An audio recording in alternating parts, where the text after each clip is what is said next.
Yes, I'm here. All right. So, just a moment.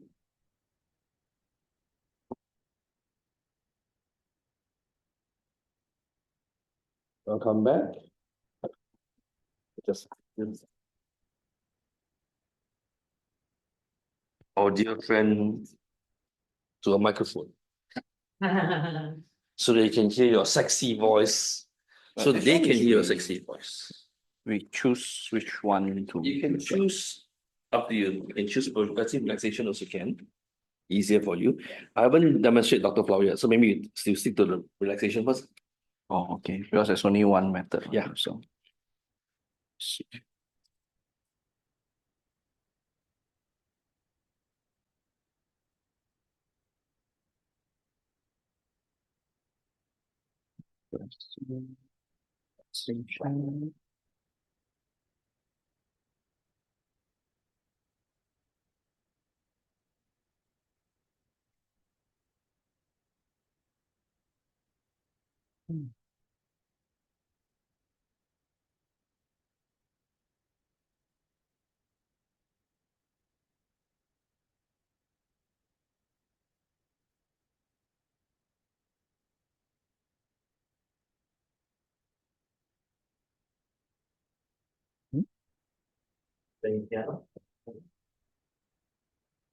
Easier to go into hypnosis Hypnosis. after lunch. Yes, because got food coma. That's why I choose the lunch. One second. Come after lunch. Naturally. So you want to take picture of it? You're not allowed to do it yet. I already jotted down. Okay, so wait, yeah. Now it's our dear Jack. So this feedback will actually help you become better in terms of your way that you induce trance. When you ask question feedback. So it's always constantly evolving. Okay, here we go. When you're ready, you have the floor. Okay. So welcome back from lunch, everyone. What we are going to do now is going into relaxation practice. So we are about to participate in an interactive experience. I will ask for you to participate by using your imagination in a very active way to help achieve the results that you desire. So now that we're back from lunch, everyone just take a deep breath and breathe out. Again, deep breath,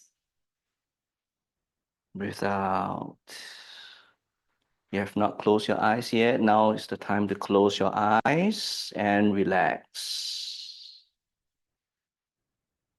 Just for a moment, imagine all the muscle groups in your body letting go. Take another deep breath. Breathe out. Each time you breathe in from now, imagine your breath flowing out through your rib cage and spreading relaxation through your body. Feel the relaxation as you hear my voice. Relax all the muscle groups around your face for a moment. Relax from your scalp, your forehead, your eyebrows, your eyelids, and your cheeks. To your nose, to your mouth, and all the muscle groups around your mouth and lips. Make sure your teeth are not clenched together. Just relax your chin, your jaw, and allow all the muscles in your face to just let go. Feel your neck relaxing, the front part of your neck, the back part of your neck, right through to your shoulders. Now your shoulders feel relaxed completely. Remove all the tensions that might be in your shoulder area. And it feels good to relax. Allow your arms to relax now. Your upper arms, your elbows, your forearms. Relax your wrists, your hands, even your fingers. Relax and let go. Now imagine your arms becoming very heavy, loose and limp. Heavy, loose and limp. Allow yourself to breathe comfortably. Notice how deep and regular your breathing has become than just a few moments ago. Feel your breathing. Feel the rhythm of your breathing. Notice the contraction and expansion of your diaphragm and your chest. Allow your chest muscles to relax completely. Right down through to your stomach. Feel your stomach muscles relaxing. Get rid of any tension in that area. Now allow your back muscles to relax. Those large muscle groups in the upper part of your back. Down to your spinal column and into your lower back. Let go. Just let go completely. Allow those smaller muscle groups in the lower part of your back to relax. And your hips to relax. Especially your legs, your thighs, your knees, your calves, and your ankles, even your toes. Allow these muscle groups to relax completely as you begin to drift into a very deep, relaxed state. And I want you to know you can be aware of the sounds around you, the sounds in this room, and the sounds outside of this room. And I want you to know that these sounds are not important. You can disregard them in your own way. You may find that in a very strange way, these sounds help to make you even more deeply relaxed, deeper and deeper and relaxed. Now you will feel might report some feelings in your body, some numbness in your arms or legs. You might even feel a tingling feeling in your hands or arms. And this could be alternative with numbness and tingling. Some feel tightness in their body, some feel heaviness. If you experience lightness, you would feel so buoyant as though you were floating above the chair. If you feel heaviness, you will feel as if you were sinking into the chair. Shoulders sagging. Some find very relaxed as they need to swallow because their salivary glands dry up. If you have a need to swallow, it's perfectly okay to do so. Many also find when they let go and relax, their eyelids relax in their socket and they begin to flicker or flutter so lightly. This is a sign of letting go. Some experience some form of sensory distortion or detachment from their body. This is also a good sign of letting go. All these signs represent that if you experience, it indicates your willingness to go into the hypnosis. Now, very gradually and in a moment, I'm going to count from 1 to 20. And on each count, you are allowed to drift into hypnosis at your own pace. But before I do that, imagine a cloud snuggling to your body in the shape of a chair.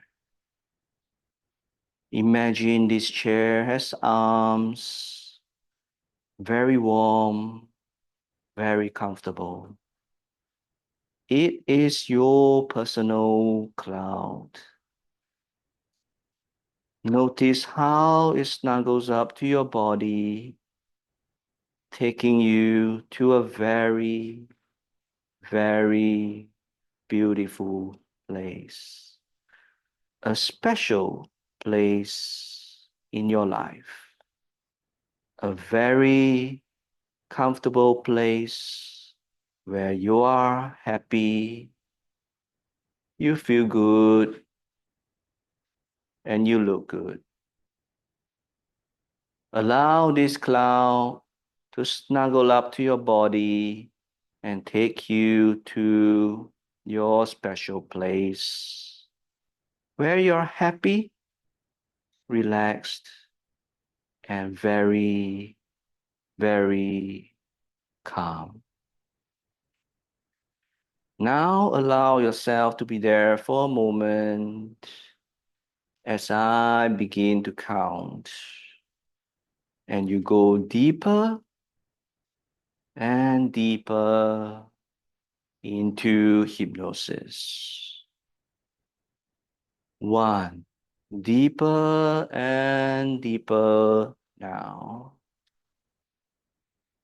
2. All the way down deeper, deep. 3, 4, tired and drowsy. 5, 6. That's letting go now. 7, 8. Deeper and deeper. 9, 10. Tired. Letting go. Letting go. 11, 12. All the way down. Deep now.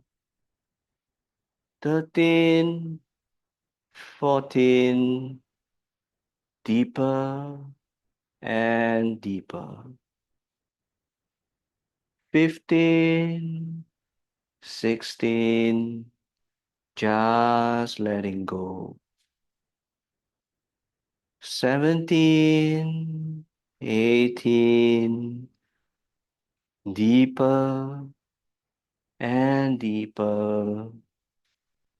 19, and finally 20. Deep, deep, deep hypnosis. Your mind now is very relaxed and open to receive the helpful and beneficial suggestions I'm about to give you.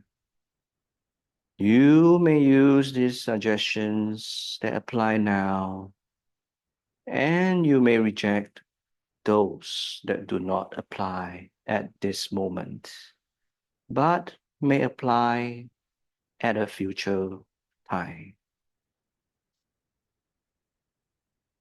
Every day, you will feel a greater feeling of personal well-being, a greater feeling of personal safety and security.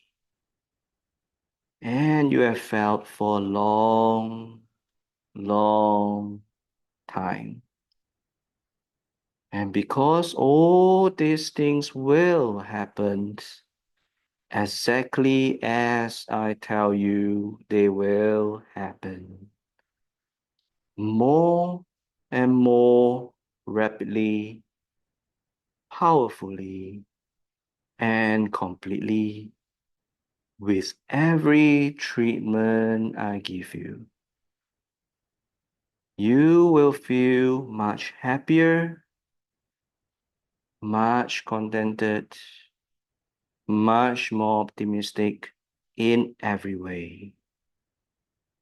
You will consequently become much more able to rely upon and depend upon yourself, your own efforts, your own judgment, your own opinions. You will feel much less need to have to rely upon or to depend upon other people.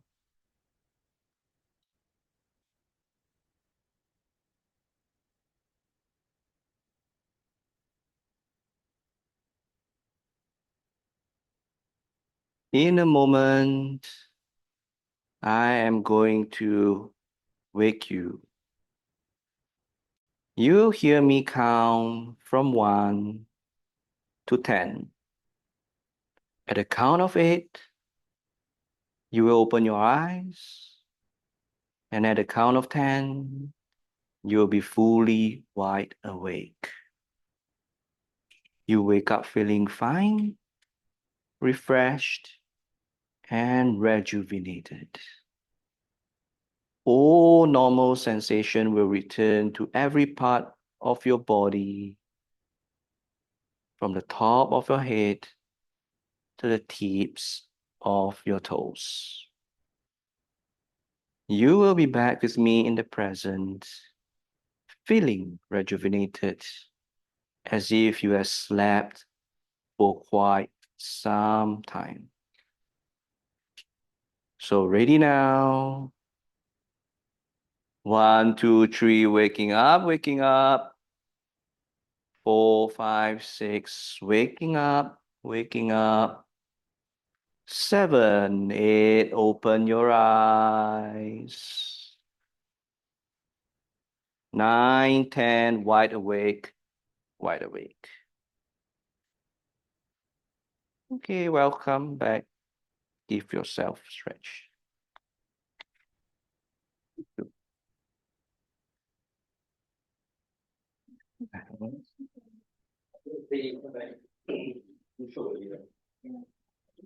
Take my Oh, microphone back. yeah.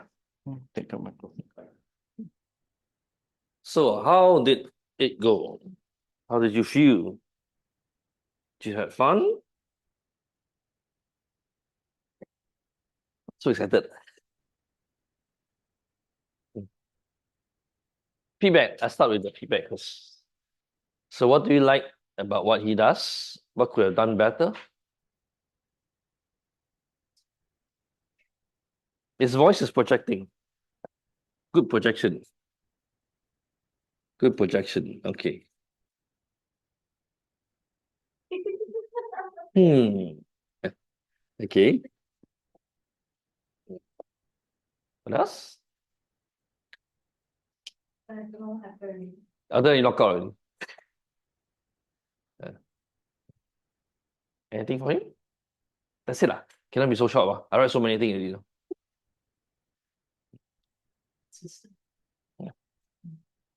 Consistency, yeah.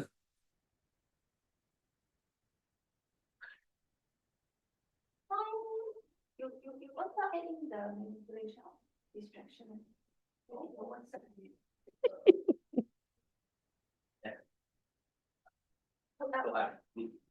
That.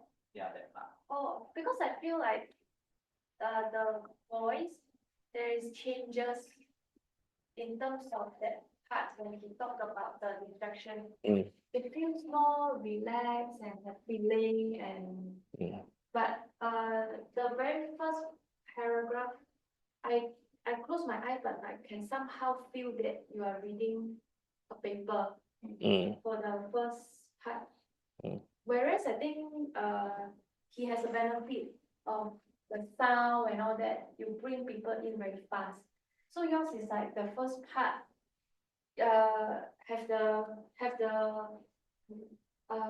can feel that you're reading something, but after that you slowly put in more feeling, like feel, like then I think then after that you bring me into it, so I can feel like the more you repeat, like read the whole thing, gradually you also into that scenario. So it's more flow with emotion.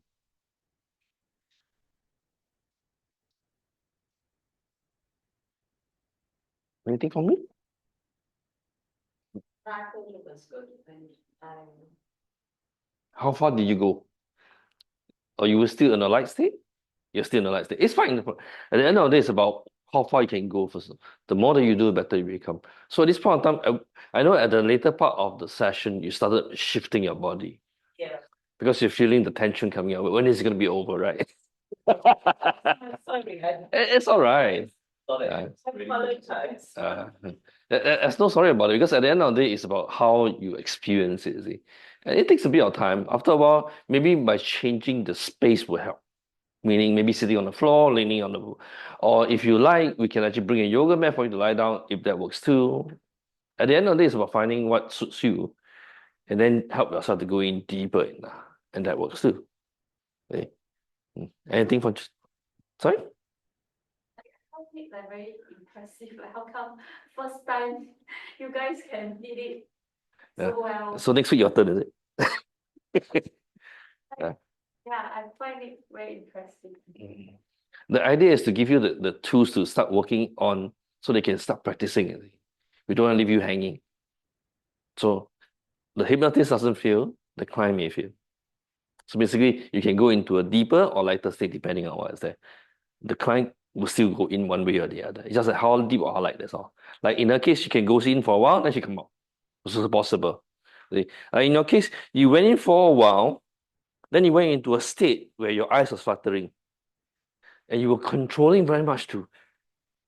Should I drift or should I not drift?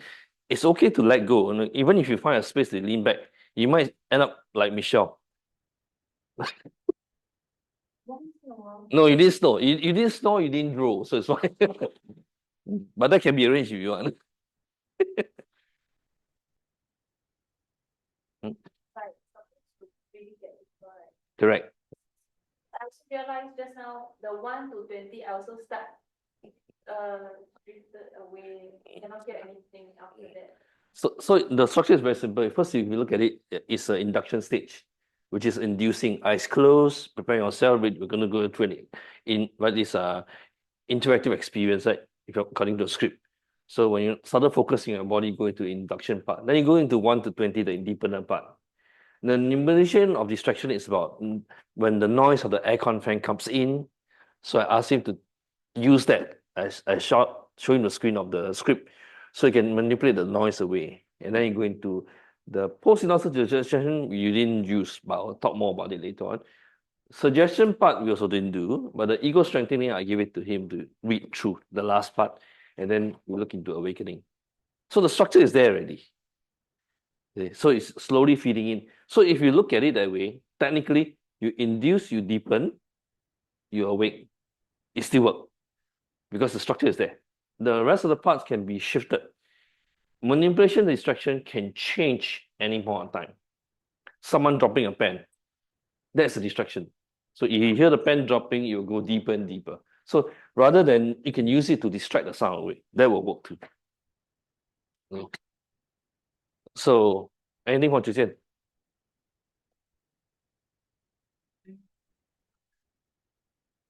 Fell asleep. I felt more in the beginning. Mhm. Then you woke up. I can feel that I'm like that. Yeah, you're drifting. Yeah. Feel that you're drifting, drifting deeper and deeper, right? Yeah. And I don't know whether it's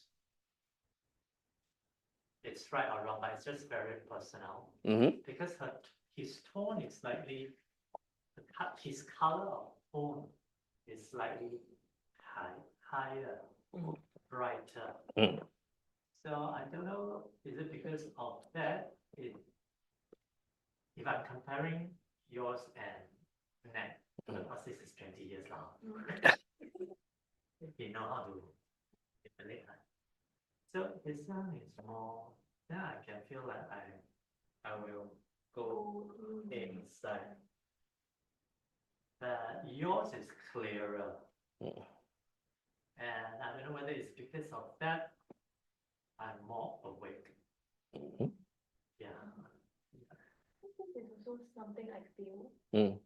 Just, I think I can relate. For you, it's like, because in the very first part, right, I keep having the impression that I need to give feedback. So for the first part, that I need to give feedback. Then I said, oh, okay, this part need to have more feeling. I can feel like, oh yeah, you're being a sweet now. Like then after that, that's why I said like the second part, I can really like slowly dive into it. I think what Zhe said, like I feel it also, like the tone brighter, like not so much of the what I want to hypnotize you. It's like I'm giving you a set of instruction, but in a slower mode. Then after that, like, but I think I agree what you say, like, he will never fail. You just go with it, then we will just let go. The learning is in the doing, because each individual is different. Later on today, I will show you a video of a guy who's teaching the structure of the 6-step system. You listen to the way that he hypnotized the students, very different as well from me. There are many different format, different style. And the idea at the end of the day is what works best for you. Your higher rhythm pattern is it a distraction or not? That's another question. But let's come back to what I have for him. It's a sing-song style, if you realize that, very rhythmic. Okay? Very creative in terms of at the beginning to lead into a breathing. First, everyone follow, breathe in, breathe out. You follow very easily in terms of creativity. Sometimes for muscle to group to relax, so you give them time to focus on the muscle group, if possible a bit. That could be better. So you give them time to focus on the part, your head, your body, and things like that. But as you move from one to the other, if you move too fast, they are trying to catch up first. So that could be something that you need to look into. Manipulation, distraction, I got you to read from there, so it's easy. Your style is very much Ericksonian in a certain extent. If you get to see Milton Erickson's hypnotherapy, it's deeper, but also in certain way. As you go what you are.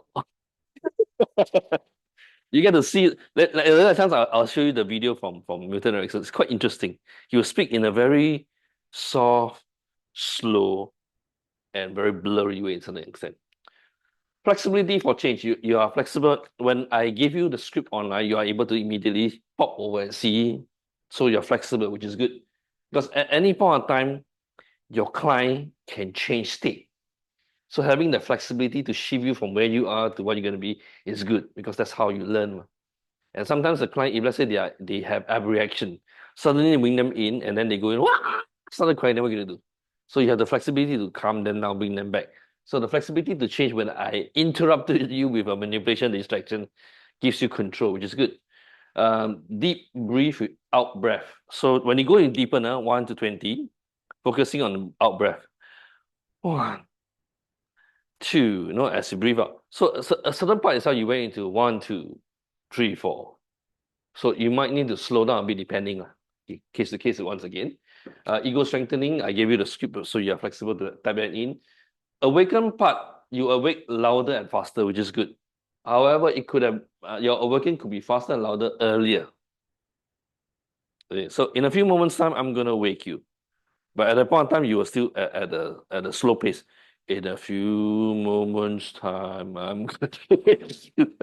So you're still in that lower state. So you might want to increase a little bit, tune out a little bit. That could be better. Good projection, earlier mentioned. What's the other one? Creativity, is it? Oh. Consistency, yes, correct. Yeah. Emotional flow, that's that. So question, rhythmic, is it good or is it bad? Rhythmic, his voice when it's rhythmic. Is it good or is it bad? Do you think it's good or is it bad? I found it different, so it is good. You found it what? Sorry? I found it different, Different. Okay. and yeah, I mean, it was like a very nice voice modulation, though it was rhythmic, but I was able to follow the instructions somehow. Okay. So when it comes to rhythmic wise itself, it works very well with children because they flow with it and have fun with it, you see.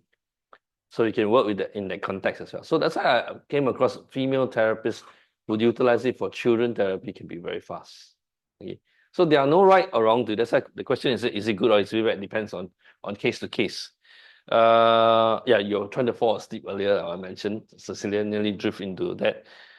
So one way that you can do is there may be a time for you to share your personal experience when it comes to feedback.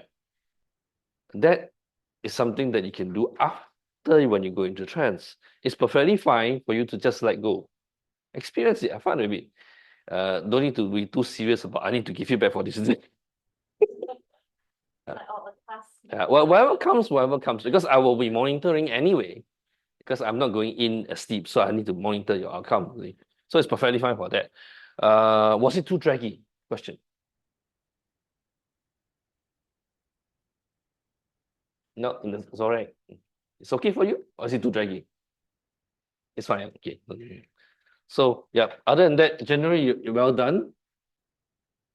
You did well.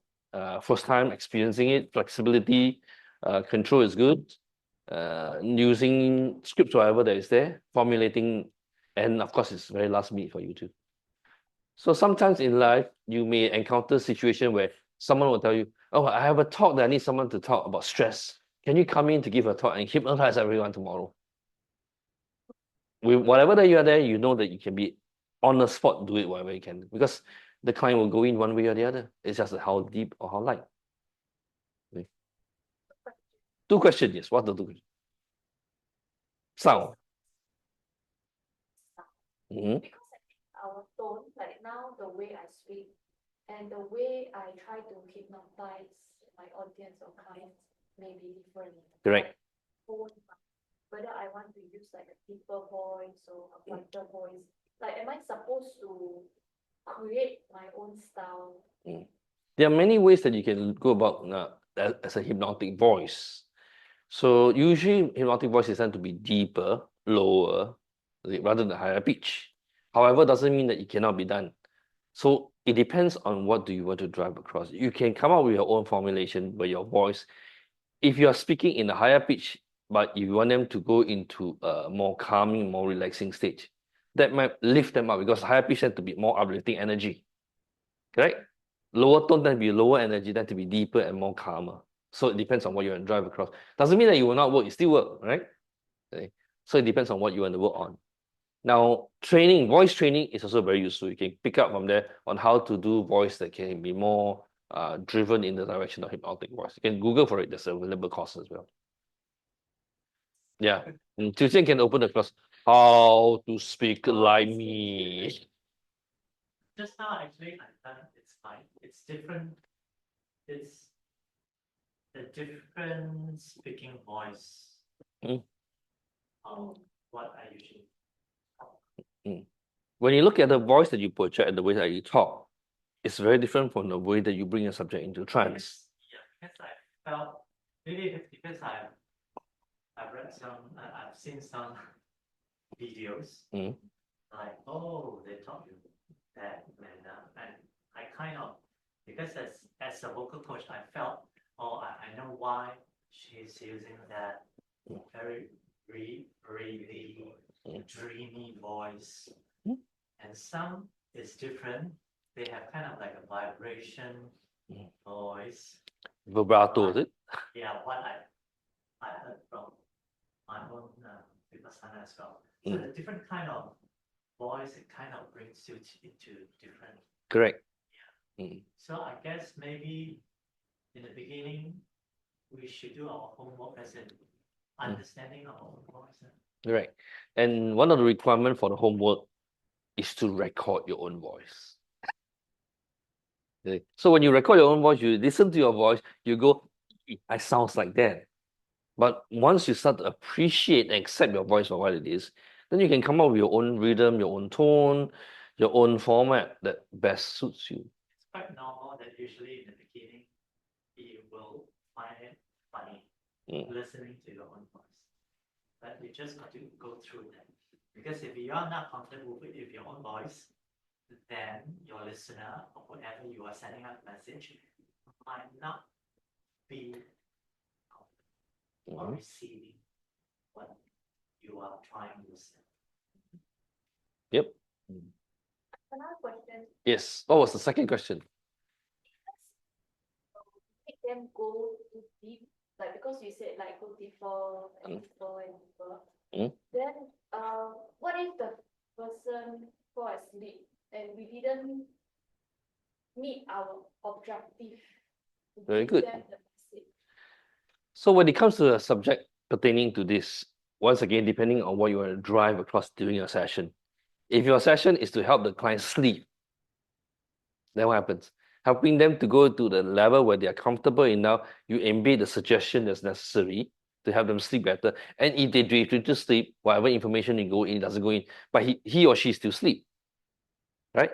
However, if let's say the client come in to see you for anxiety issue, too much of falling asleep end up whatever need to suggested doesn't go in.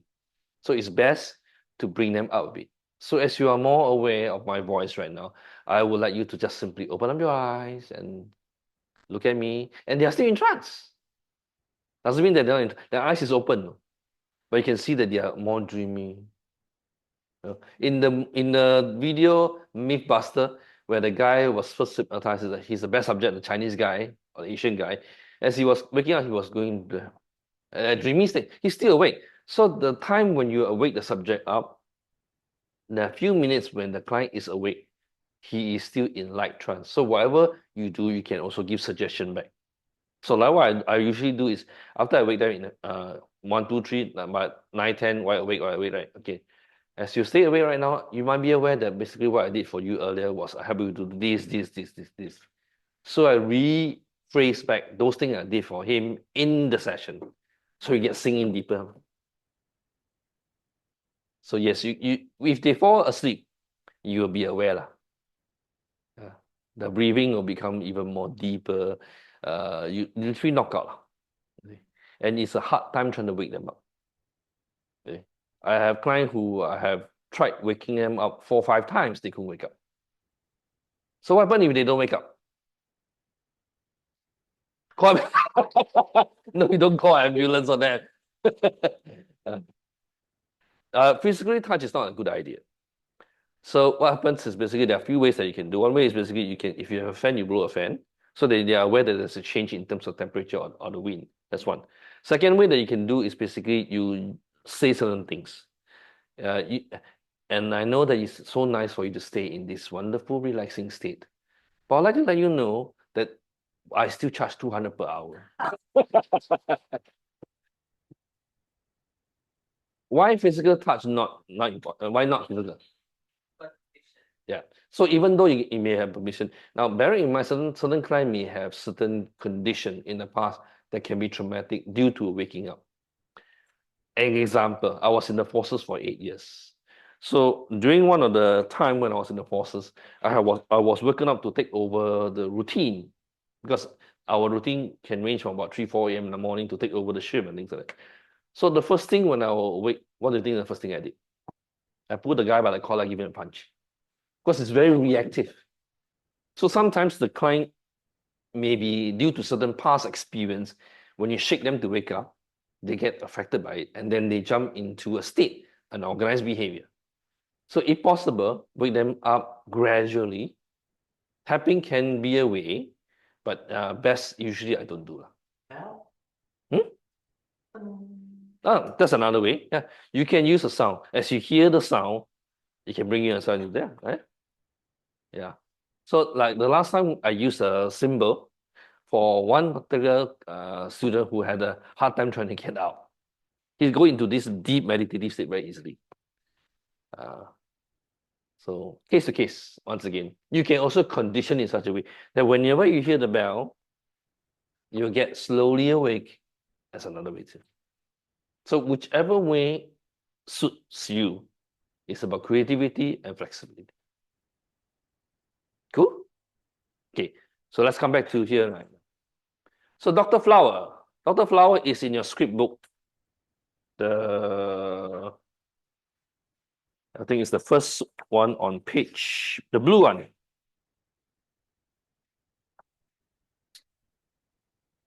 So if you realize Dr. Flower, there are 4 pages long.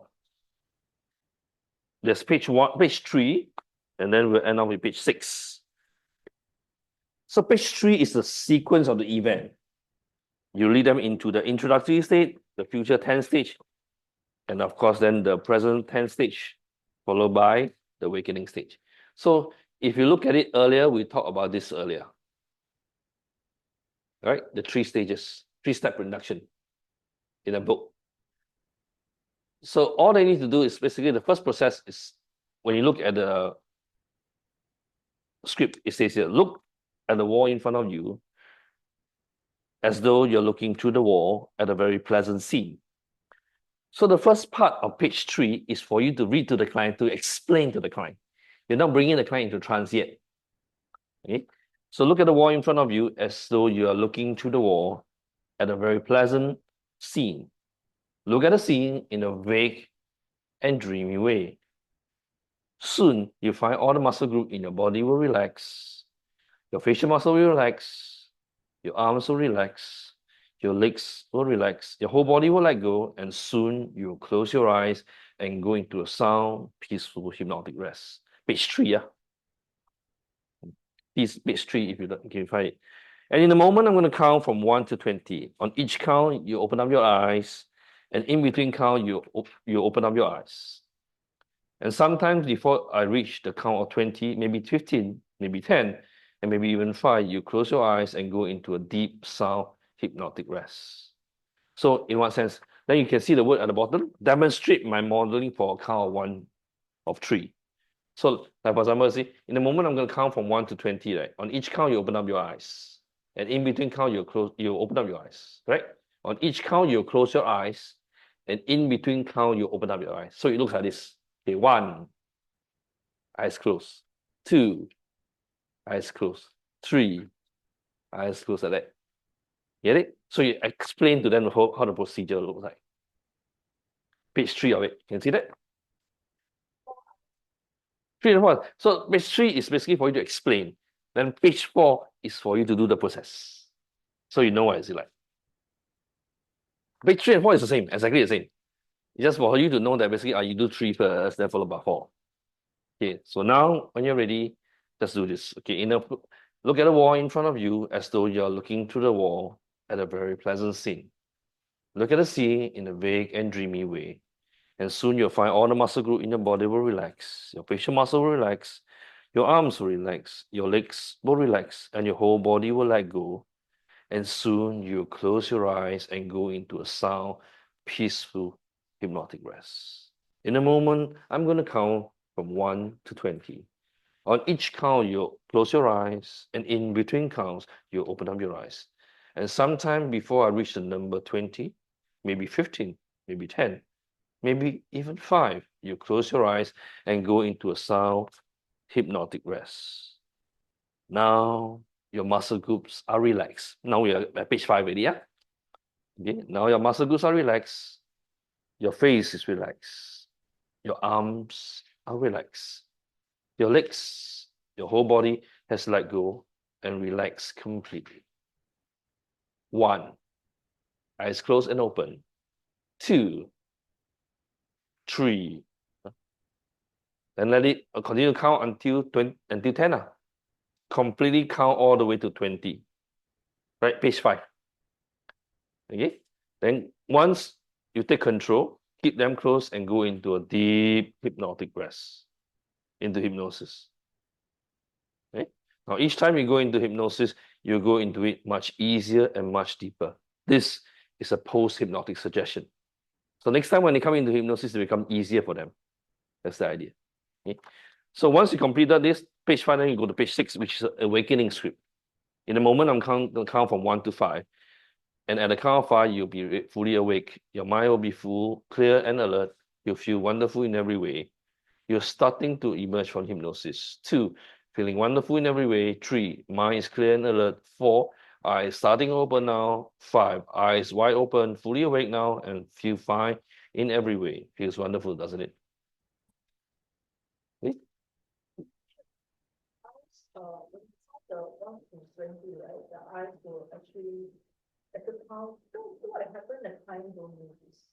At the beginning, that's why the first part of page 4, page 3, is to explain the sequence.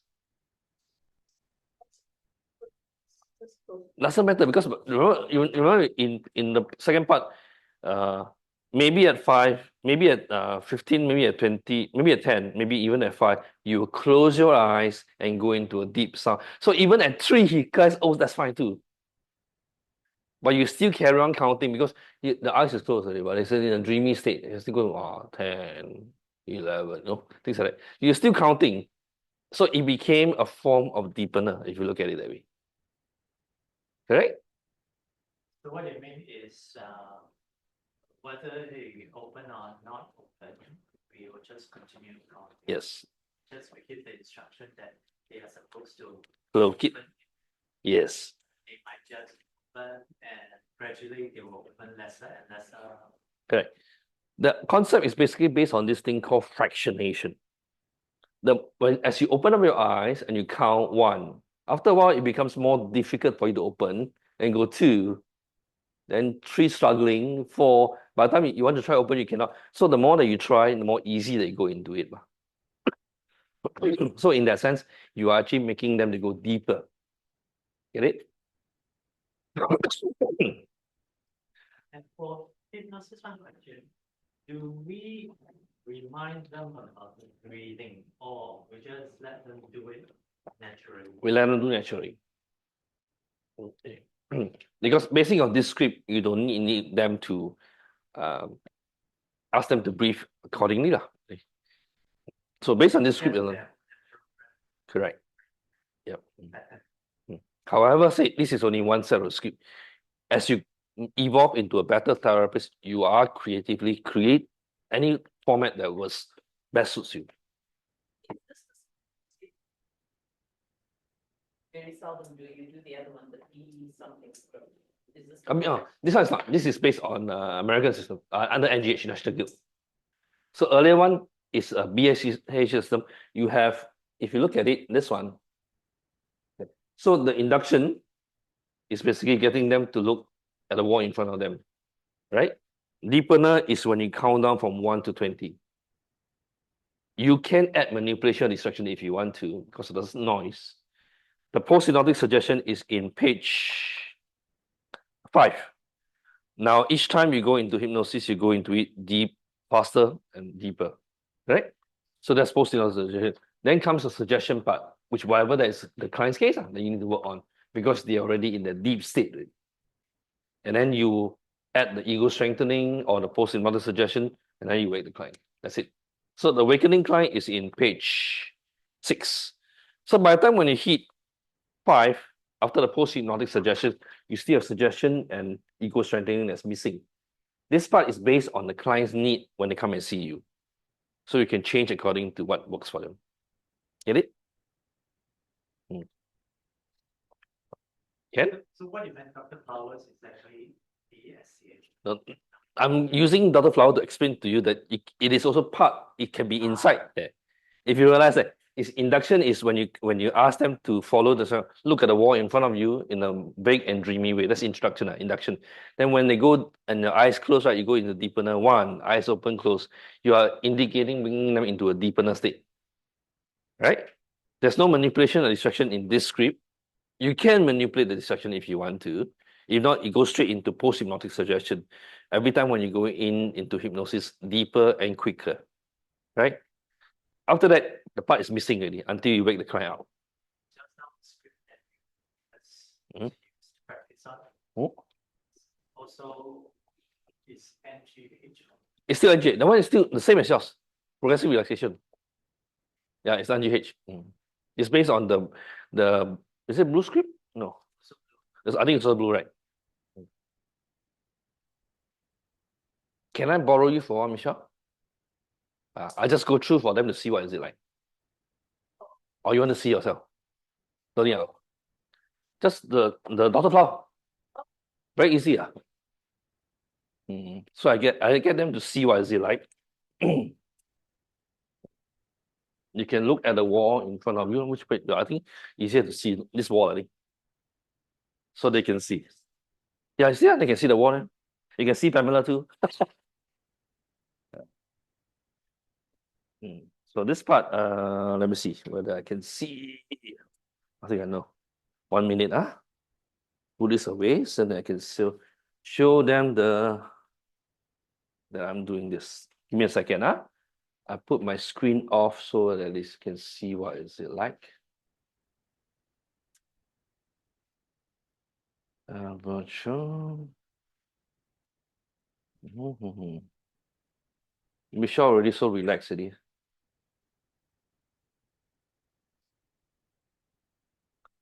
Let's see.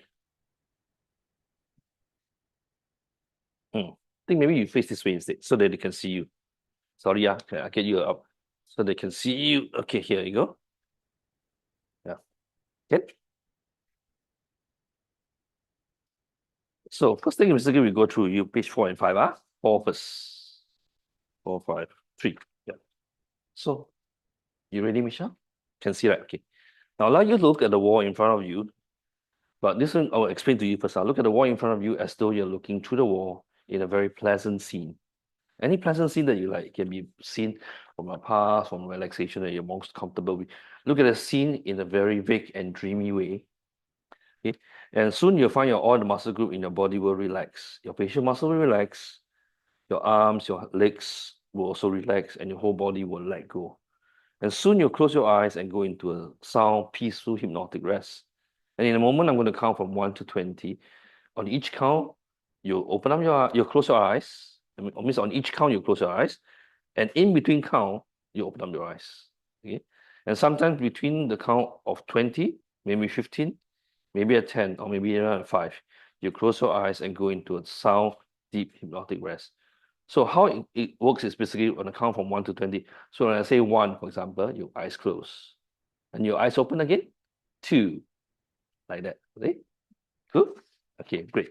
So when you're ready, just look at the wall.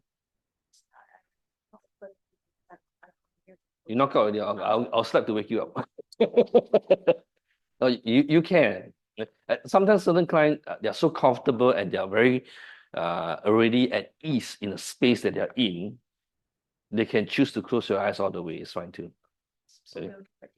Then you no need to use this already. You can just simply move this away. Okay, allow you to close your eyes and just go into a relaxing state. That's it. Because induction can be done in many ways. In your script, there's also this thing called a short induction. There's also a simple eye closure induction. Now open your eyes, I look up, now close your eyes and go in. That's it. Simple eye closure.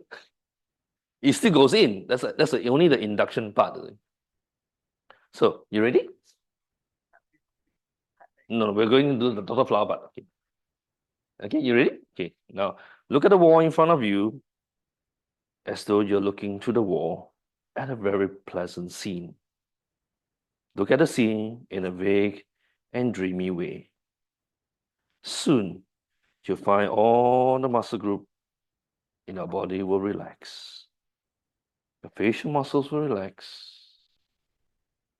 Your arms will relax. Your legs will relax. And your whole body will let go.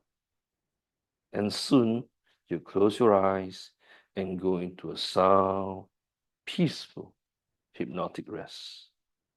In a moment, I'm going to count from 1 to 20. Not yet. You can open up your eyes first. Okay. On each count, you close your eyes. And in between counts, you close your eyes and open your eyes. And sometimes before I reach the count of 20, maybe at 15, or maybe at 10, maybe even at 5, you close your eyes and go into a deep, sound, hypnotic rest. Now, your muscle group are relaxed. Your face is relaxed. Your arms are relaxed. Your legs, your whole body has let go and relaxed completely. 1, 2, 3, 4, 5, 6, 7, 8, 9, and feel comfortable. 10, 11, 12, 13, 14, 15, 16,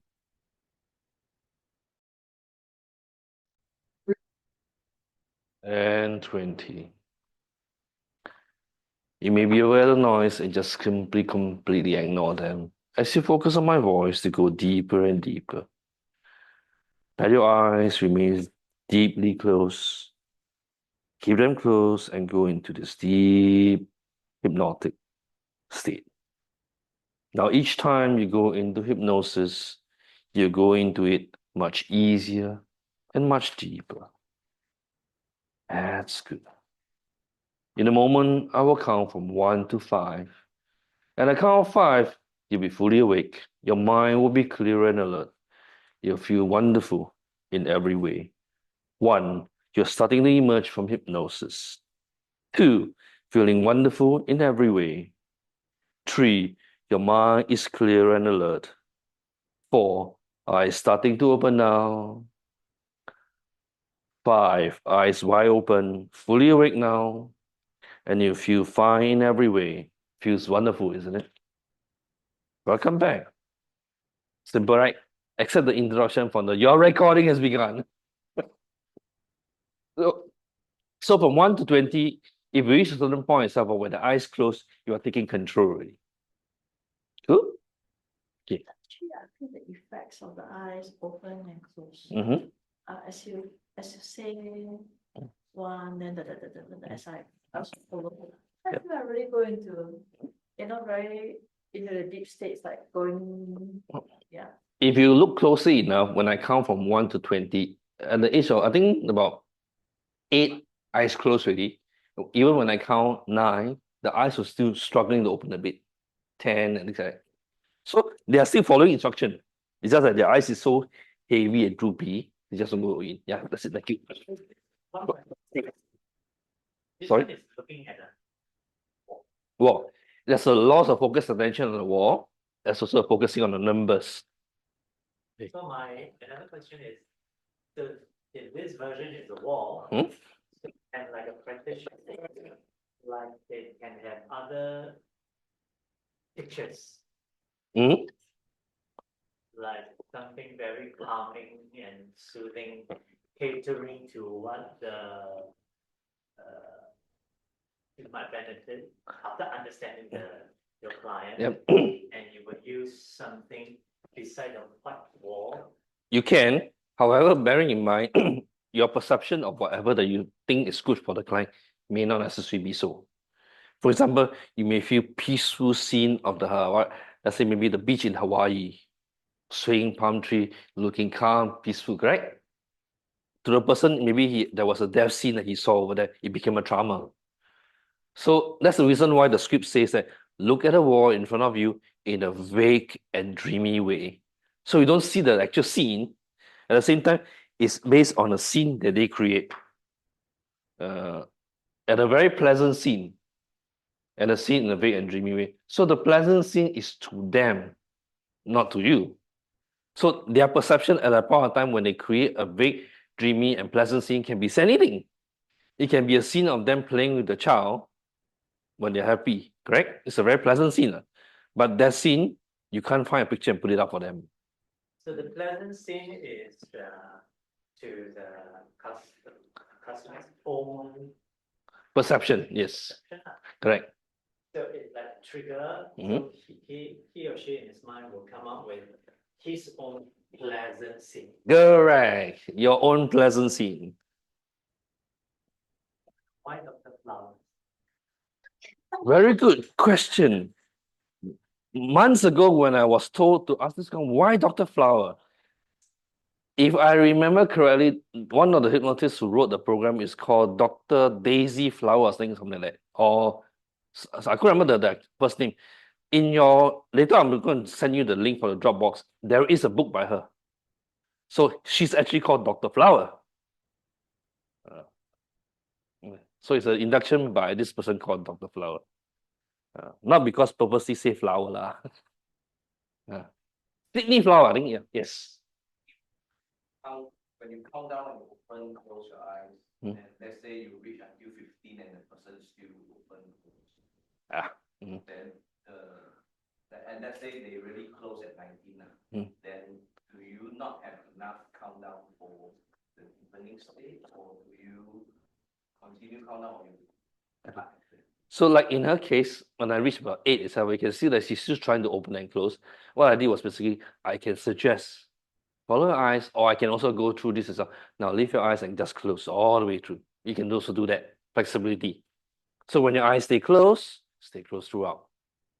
So you suggest in that way that they will go in deep, because the more that you try to open, it's more difficult. So later when you look into depth tests will talk about how you can test your eyelid, open and close, so that you will stay inside. The more that you try, the more you can open them, and then bring them in deeper too. Okay, so let's break up into team of 2 and 3. Pair up. There's only 5 of you. So pair up 2 and 3. So you can practice with each other on these processes. Just go through Dr. Flower from page 3 to 6 will do. Practice this first, shall we? Okay, let's go. Yes. Mhm. Are they like very like, would you use this technique for a specific sort of client, or would you use like the whatever for a specific client? Are they, or do you just use any technique with any client? Very good question. We will talk earlier. Remember, we talked about this test, the hand raising and falling. One is permissive, one is authoritarian. But progressive relaxation is very much a permissive technique. So when you do a test, you know, let's say this person is more permissive based, progressive relaxation works very best on them. Dr. Flower, it can be used for both progressive, both for permissive as well as authoritarian. It works very well with authoritarian because you ask them, look at the wall in front of you in a big and dream. So you are very much authoritarian in terms of languaging to the client. So when you do a test and you know that they are more authoritarian, this works very best for them. So that's why there are a few variation of scripts and induction that you can utilize. But the idea is to work around it, write it, and also you can feed your client accordingly. Sometimes even when you go through the whole progressive relaxation with your client, and you know that the client is more authoritarian based, and by the time when you count down to the level from 1 to 20, they're still fully awake because they don't want to get the permission. I need authority. I need to bang down on me, tell me to do what I need to do, and then I'll go deep.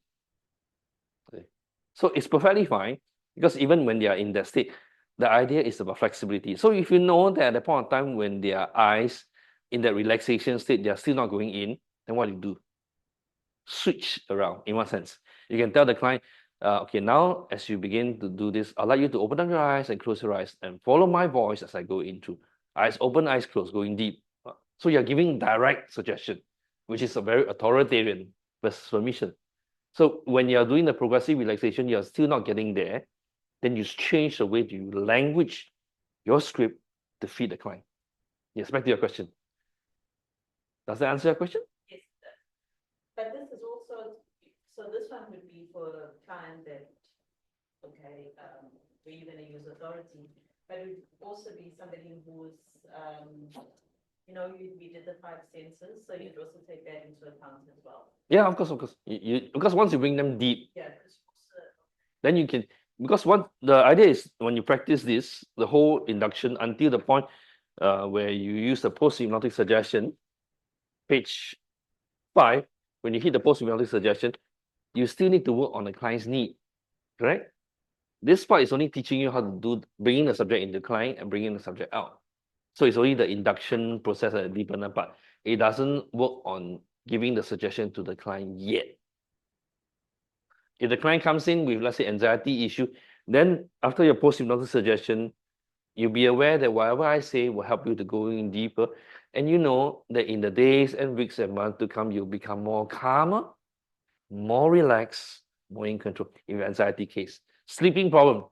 As you go in deep, you are aware that tonight when you go back to sleep, you'll be able to sleep easily, quickly, and calmly. And you will be able to sleep faster, deeper, and waking up fully refreshed in insomnia case, correct?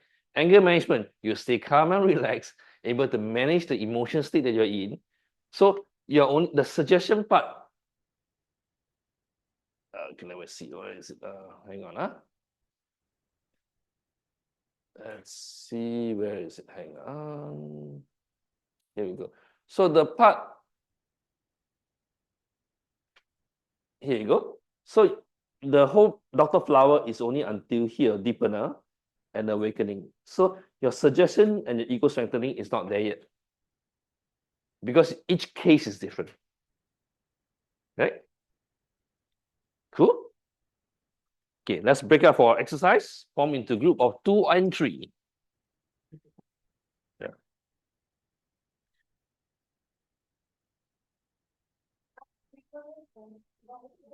I can go anywhere.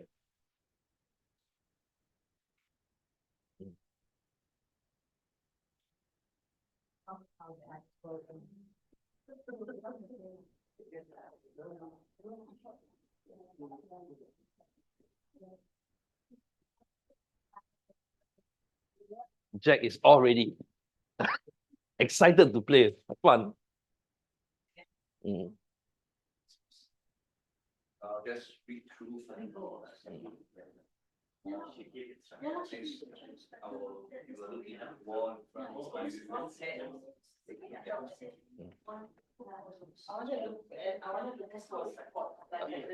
That's fine.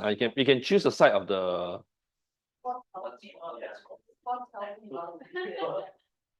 Sometimes I use the candle.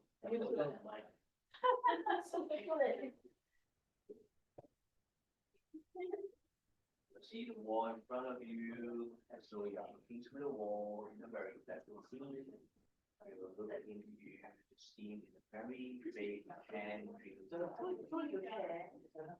you will find your muscle groups and legs. And you will close your eyes, looking down, sound, breath, and the mind. I will count to 1 to 20, and from each count, you will close your eyes. And in between count, you will open your eyes. And sometime before maybe 15, maybe 10, maybe 5, you close your eyes.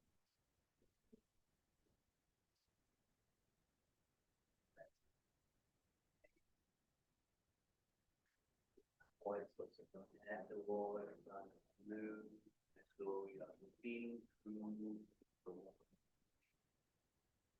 Very as blue, seeing very, very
now, relax. Face is relaxed.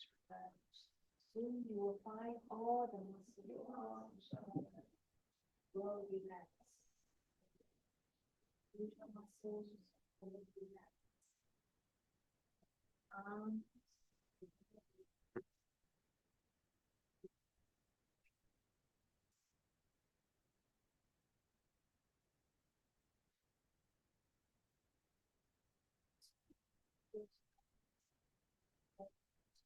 Sound peaceful movement.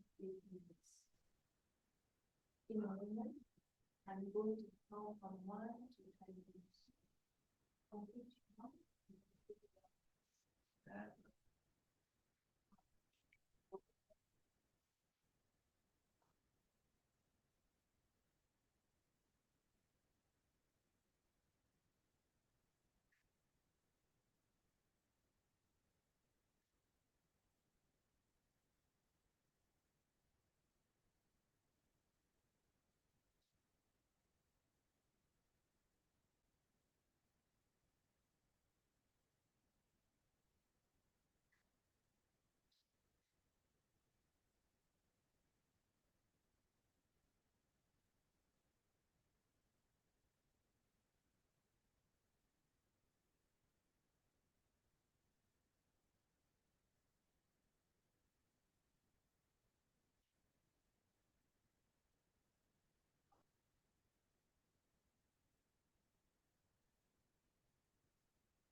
You start to emerge from hypnosis.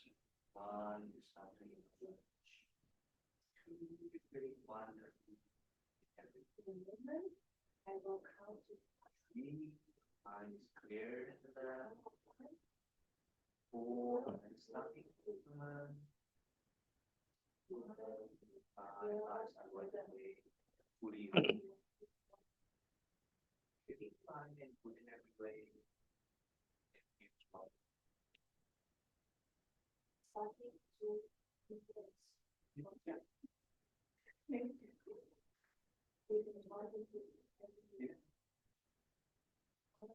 Thank you.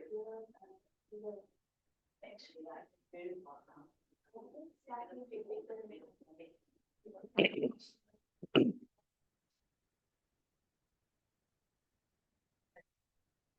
Call it.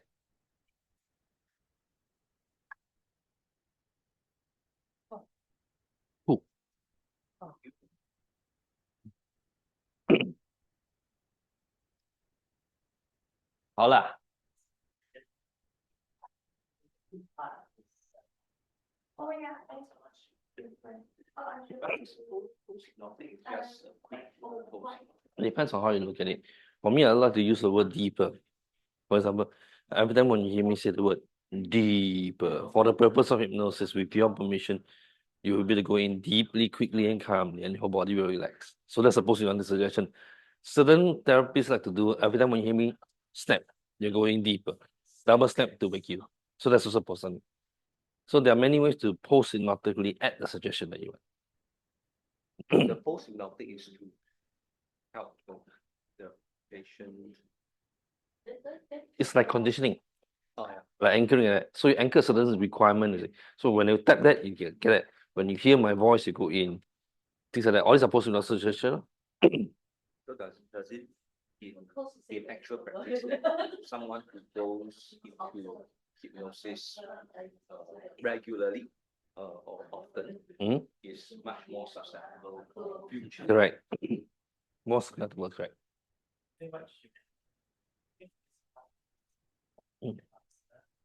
You're having fun. You're having fun.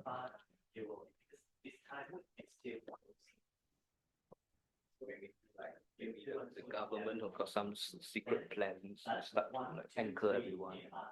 They do. You just say you don't know. One example is they always say that everyone carrying a really saying $1 man. Yeah,八卦. but that one is the thing. Feng shui. Long ago. It's just at the point of time they don't know. Maybe we also won't know. But it's in a way some feng shui limited thing. But the one has always been very. You haven't closed, you haven't opened, I will Yeah. next time. That's when they first started the $1 coin, right? I think. Yeah. Some issues and then even like because in army also right, so like for us we got very Yes, the logo. A lot of ideas.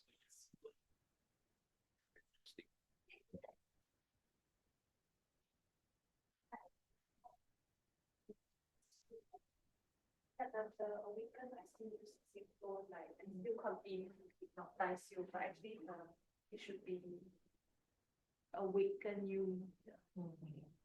I am asleep now. Yeah, In a, but in learning in a moment, the I will projecting of the voice, Mhm. your voice is very clear.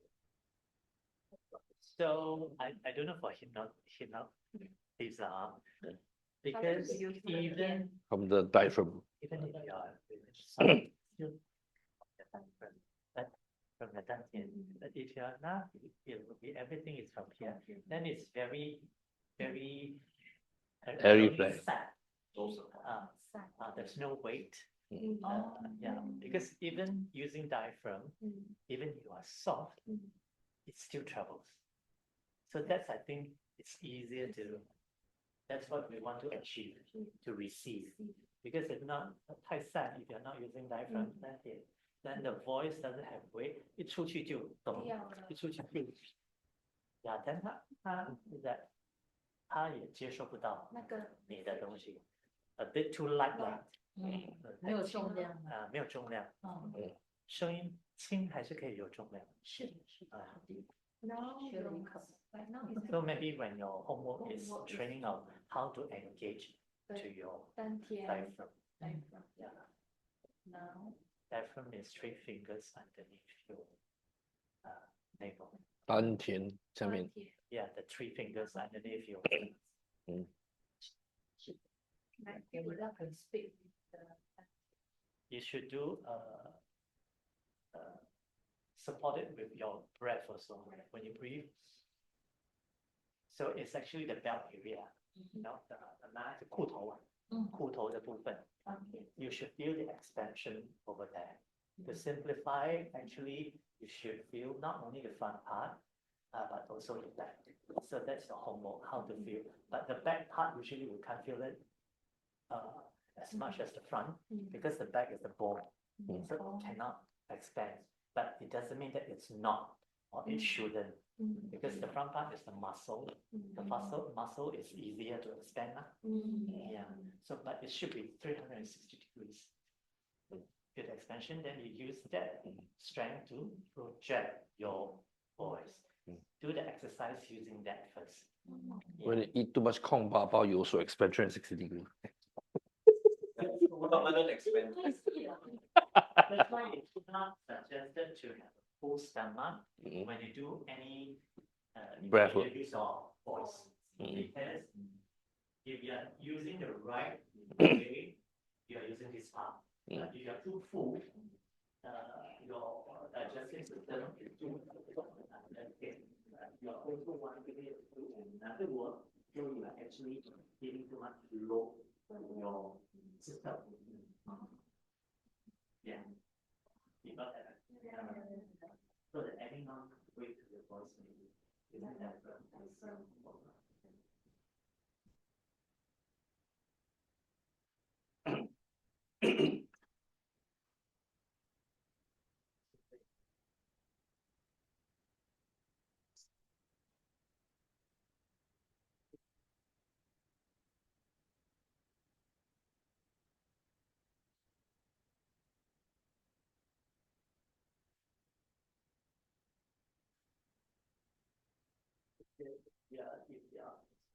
usually I will tell my student, okay, do the wrong way first. Then you will use the wrong way with, then you will feel that, oh, I'm using my throat. Okay, this is wrong. Then your mind and your muscle now is sending and also conditioning that, okay, this is wrong. Because our muscle have memories. So, okay, this is wrong. This is definitely wrong. That's it. So some of them, they can, wait, stand here. What is right or wrong? Okay, this is wrong. Because once we do this, because there's no air. So our, this, the vocal cord is doing this friction thing. And there's like too much of this, it will cause problem with your, you will have 声结也好, and you are actually damaging your vocal cords. And that's why you breathe. That can be just support. Then the air is very important.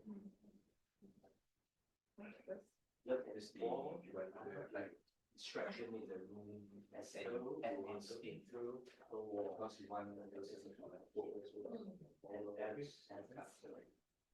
So you should make it here. This is what I do. why you read along. During the session,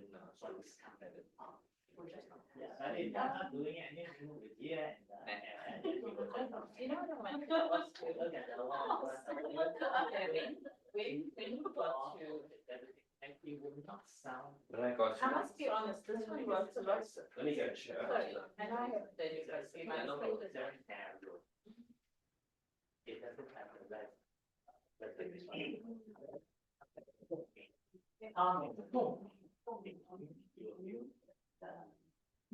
I think. Yeah, no. Yeah. That was a bit. I think for me, this part is really important to do that. When it's, you look at it, I think for me, okay, I like somebody to tell me, do this because I'm very disgusted. Yeah. So when I looked at the wall, like, okay, the atmosphere is the first part is still painful. It's played in the whole cell, really painful. But when I looked at the wall, because I'm visual by nature, I could look at it and I could imagine, I could see myself. That's what I was asking you about. Depending on the client, we choose techniques according to it. Because for me, if you're gonna tell me to like smell, I'm not really, it's not me, it's more I'm more visual. I like to see things. Like if you tell me, imagine the shirt in red, I can imagine it, whereas a lot of people can't. So for me, like this was the part that really, as I said, you were okay, you're the best now. So this part really works. Good. Okay. I did take note of it, but I think you're the closest to get me. No, seriously. And so I think that this technique for me, out of all of them, has been the one that worked. So would this be like, because I'm also thinking, like there must be a lot of people like that, ADHD, friends. But this one, because you're opening and closing, it's also distracting. So it's taking your mind away from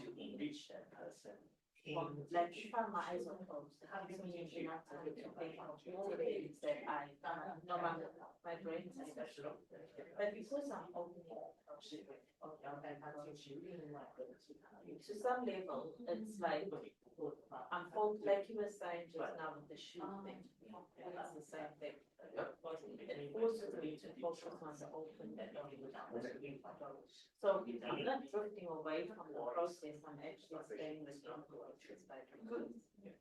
And it's perfectly fine, because bearing in mind, like what you say, every client is different. So during your initial interview, you're asking them a question, they came in with the issue, right? So you have a chat with them to find out, usually, what do you do for a living, what's your office? And as you ask them, you'll know whether they are visual, kinesthetic, sensory. They're getting more insight into their structure. And during your session, you know, should I be using this? Should I be using progressive relaxation, or should I be using something else? Because later on during the class, you will learn about two other techniques that's very useful for analytical mind. The confusion technique, which is based on environmental structure. And if you look at your manual, read later on, there's this technique called the black box induction, which you visually imagine there is a board there. You draw a circle with X. As your eyes are closed, you visually rub away to the A, rub away to the B. You're very focused on the image of what you see. Therefore, you can sink in. Yeah. So I think all these different techniques have to be geared to your client. Correct. In order for you to get them into the hypnosis state. So as you begin to realize that you are also learning to see other structures that you do. What works for you, what works for you, and same goes with clients. So in your case, the visualization, the focusing on attention brings you in. Some client, they find it it's totally reverse. I have some who just simply hated the butterfly. Just gave me away. Hey, this first part is, I mean, like, seriously, even when you, I must be honest, this explanation is a serious thing. I mean, like, Yeah, I know you have to explain it, but you know, It's part of the course. I know what that is for me, I'm being honest, because I'm like, so. Yeah. It's perfectly okay, like I mentioned before, there are many different ways to approach it. So as an artist, is to learn how it works, why it works, what can be done, and then modify to what fits you. Like there was a very famous current trainer that does hypnotherapy. He hardly used any of this action. What's his name? I need to check that one. He can be so flexible. I did a demonstration there as well, which I based on this. I did a demonstration to show that anything is possible to bring a subject in trance. You know, this is the water, right? And the water, The bubbles. you see bubbles because it's sending hydrogen signal. So as you focus on the bubble, after a while it looks dreamy, comfortable, and after a while your eyes close. There's another. So there are many ways to work around inducing the mind. If you are more visual, that means perfect. If you're auditory, then using the bow, using the sound, each time you knock and hear the sound, it goes in. Why are we not using in class today? Sorry? Why is there not music in class today? Oh, I lost my. Background music. Yeah, normally background music. Correct. We don't I need lost that. my iPod Touch amongst you. Yes, that's such a classic. Yes, but I don't know why you mentioned so. I really did for it. That's why I brought the speaker. I couldn't find it. I turned it. Oh. I realized that. So it went missing. It might be somewhere around in one of the right. So I was moving back and forth. So No, I must be honest, I find this teaching quite interesting. I mean, like, by the 19th, I think I was struggling to open. I was like a bit concerned right now about issues. Now, there are cases where clients open in between. Meaning, after you complete the whole thing, then suddenly their eyes will open. You haven't reached your suggestion. You have only gone through deeper, but then the subject wake up. Eyes open. And what's suggest one? But you tell them to close. Correct. You're right. As the eyes open, right? Close your eyes. And you will be ready. And you may be aware of what I've done in the past. Right? So now just focusing on the breathing. It's about flexibility because you already done your basic induction. So continue to bring the induction. You can do it in different ways. In your script, there will be a lot of deeper learning. You can integrate that into the suggestion of the eyes. You can recount down, you can go down staircase. You can utilize, for example, I have done using lift. You see a fragment of the lift floating down as you float deeper and deeper when you more and more you're focusing on the image. So there are many ways to play around with it. It's just that there may be certain set structure that is not focused. But after that, it's about the creativity of the Which clients of yours has been the most difficult to put under? the most difficult is so very strong analytical skill. Let me see, neurosurgeon, accountant. Yeah, they're always counting the numbers. So the number they're still counting too. Yeah. But some what is it? So some are very analytical or whatever that you give them, so they know it's so then you play around with other ways. One way is like in your case, visualization is very good. Bring you on the journey up. That might work. You might have gone on the track before, seeing creek, water flowing over the sediments. You can see the birds flying past, butterflies flapping away. All this as you creatively imagine. And as the more that you imagine, the more that you let go. That's another way too. So it's about finding what suits the right and utilize it.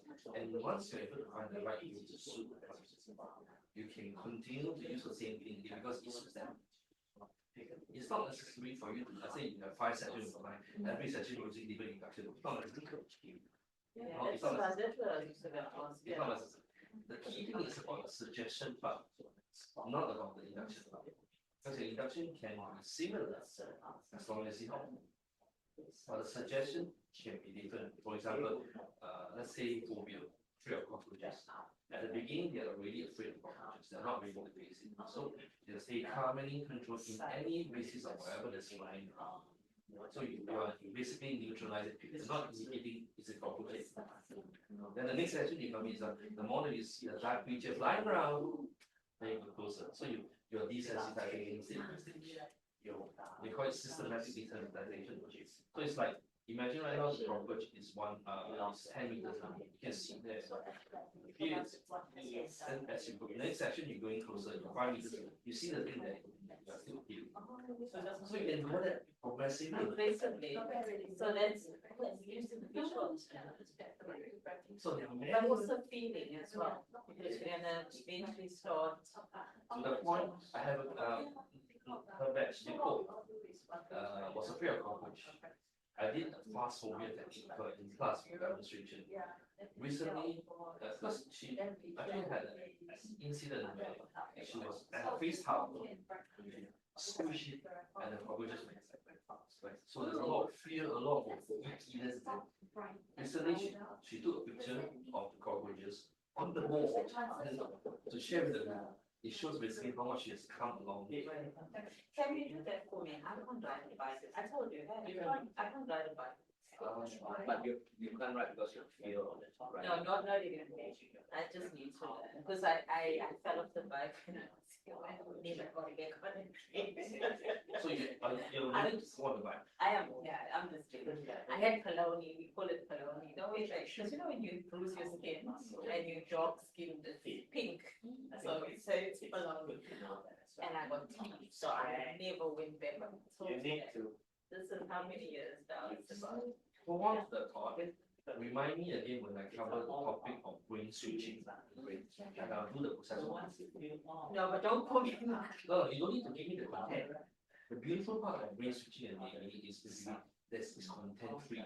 The client can come in without telling you the trauma or the issue, and then you can resolve the issue.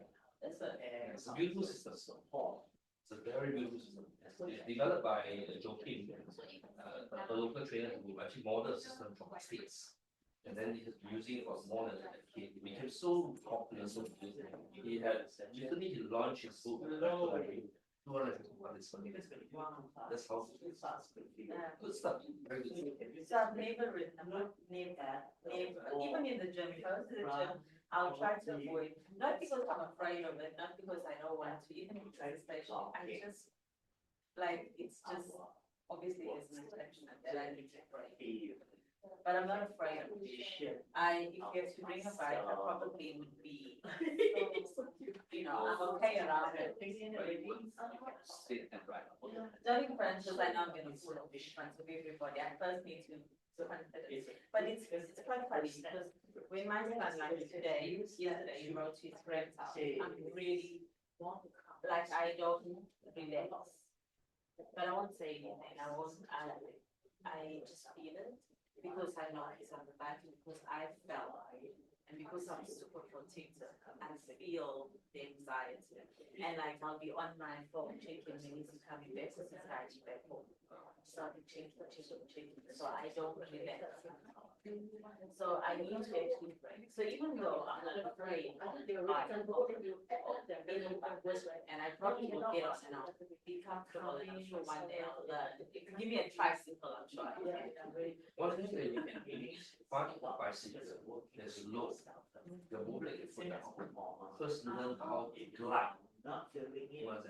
So when you're holding on to it, you just need to kickstart and just hold and let it flow. I'm sure they have. Once you're able to do that, the next thing is basically learn to handle and the rest. Yeah. No, but I need to, because serious, you know, I only realized yesterday my anxiety. That it doesn't only stop with me, it's actually extends to my children. Just knowing that they are alive. It happens. But when you, especially in your situation, when you're hyperactive in thinking, there's always a tendency to worry about many different things. Yeah. So work thinking on helping you to balance your state you're in. There are many ways. Later today I'll be talking about emotional freedom, about how to release the emotional state that's affecting you. So there are actually a lot of stuff along. Yeah, no idea. You, yeah, absolutely no idea. Really, I do it, I must say it's what I got out sort of. Right. Sometimes participants who go through the class, after the class you see them, you see break through because they're working on themselves. But most of, I guess most of my studies, I have been seeing this as a lot of I need to, like I feel a certain need. And then I so I guess I seem to be doing the same thing. I would have like a constant. It's like I change jobs, change practice, change careers until a point I'm not even sure where I'm going to go anymore. It's about finding the right direction. I mean, like you, I started off my career as a carpenter. Through my career, I have been. Wait, Sorry? you were in the armed forces. Yes, I was in the forces for 8 years. Yeah, and then your country was part of that. I came from a background of very strong poverty. No money, no stuff. I worked very hard. You and I, you're exactly the same. There was some period of time I only had 10 cents in my pocket and survived with it. So I know what it's been down the road, baking the whole like breakfast, lunch and stuff. So when you look at my subject, I went through, I was a carpenter, I was a electrician, engineer, I was a security guard, I was working as a schools. I started from restaurant, waitering, then merchandising sales, go to army, then technical sales, and then I went into refinery operations, and then I went to sales, mostly for the past 5-10 years, but different industries, engineering, construction, yes, and then I went into gaming, media entertainment, and then I went to previous one, engineering again. So now I wanted to go into data, I'm going to test. I got a lot of lines, I was into, as I go into marketing, I went into video production, production house. I had 4 businesses. My first business was in 1989, where I started fixing computers, that was in 1989. Then I moved into media, I was doing video production, photography. Oh, that's the one where you said you were doing the videos. So a lot of work, because even though I know how to do stuff, a lot more time. Then I went into training development as a middleman business. So I was bringing trainers to other companies, but after a while, I realized that the trainer go directly to the company, so it doesn't go through you. So I myself, I train, and that's how I did it forward. Yeah, okay. That's very, very interesting. So in the lessons, there are key techniques that can help us to find out ways. Like I don't know, but I'm gonna okay, I'm not gonna get I maybe I'll be there because When you look at you miss the second and third day of the neighbor program. Now the first 3 days, you miss the 2 days. So one of it covers on the basis when you need your goals and you need your core values. What does it tell you? my core values then Anything within the so on the community, but I'm also a husband. I like to be by myself. So I can't wait to kick my children out the house to school. I'm not even joking. I seriously want to say you know, because I'm sorry for my is sorry to my is the 17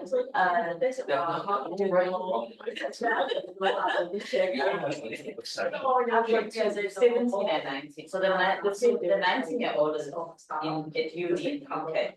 So, and the 17-year-old. Yeah. So I can't wait. And now he goes to a school where because it's one of the there are 2 schools that do A-level.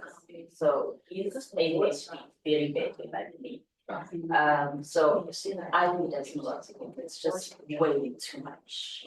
input for you.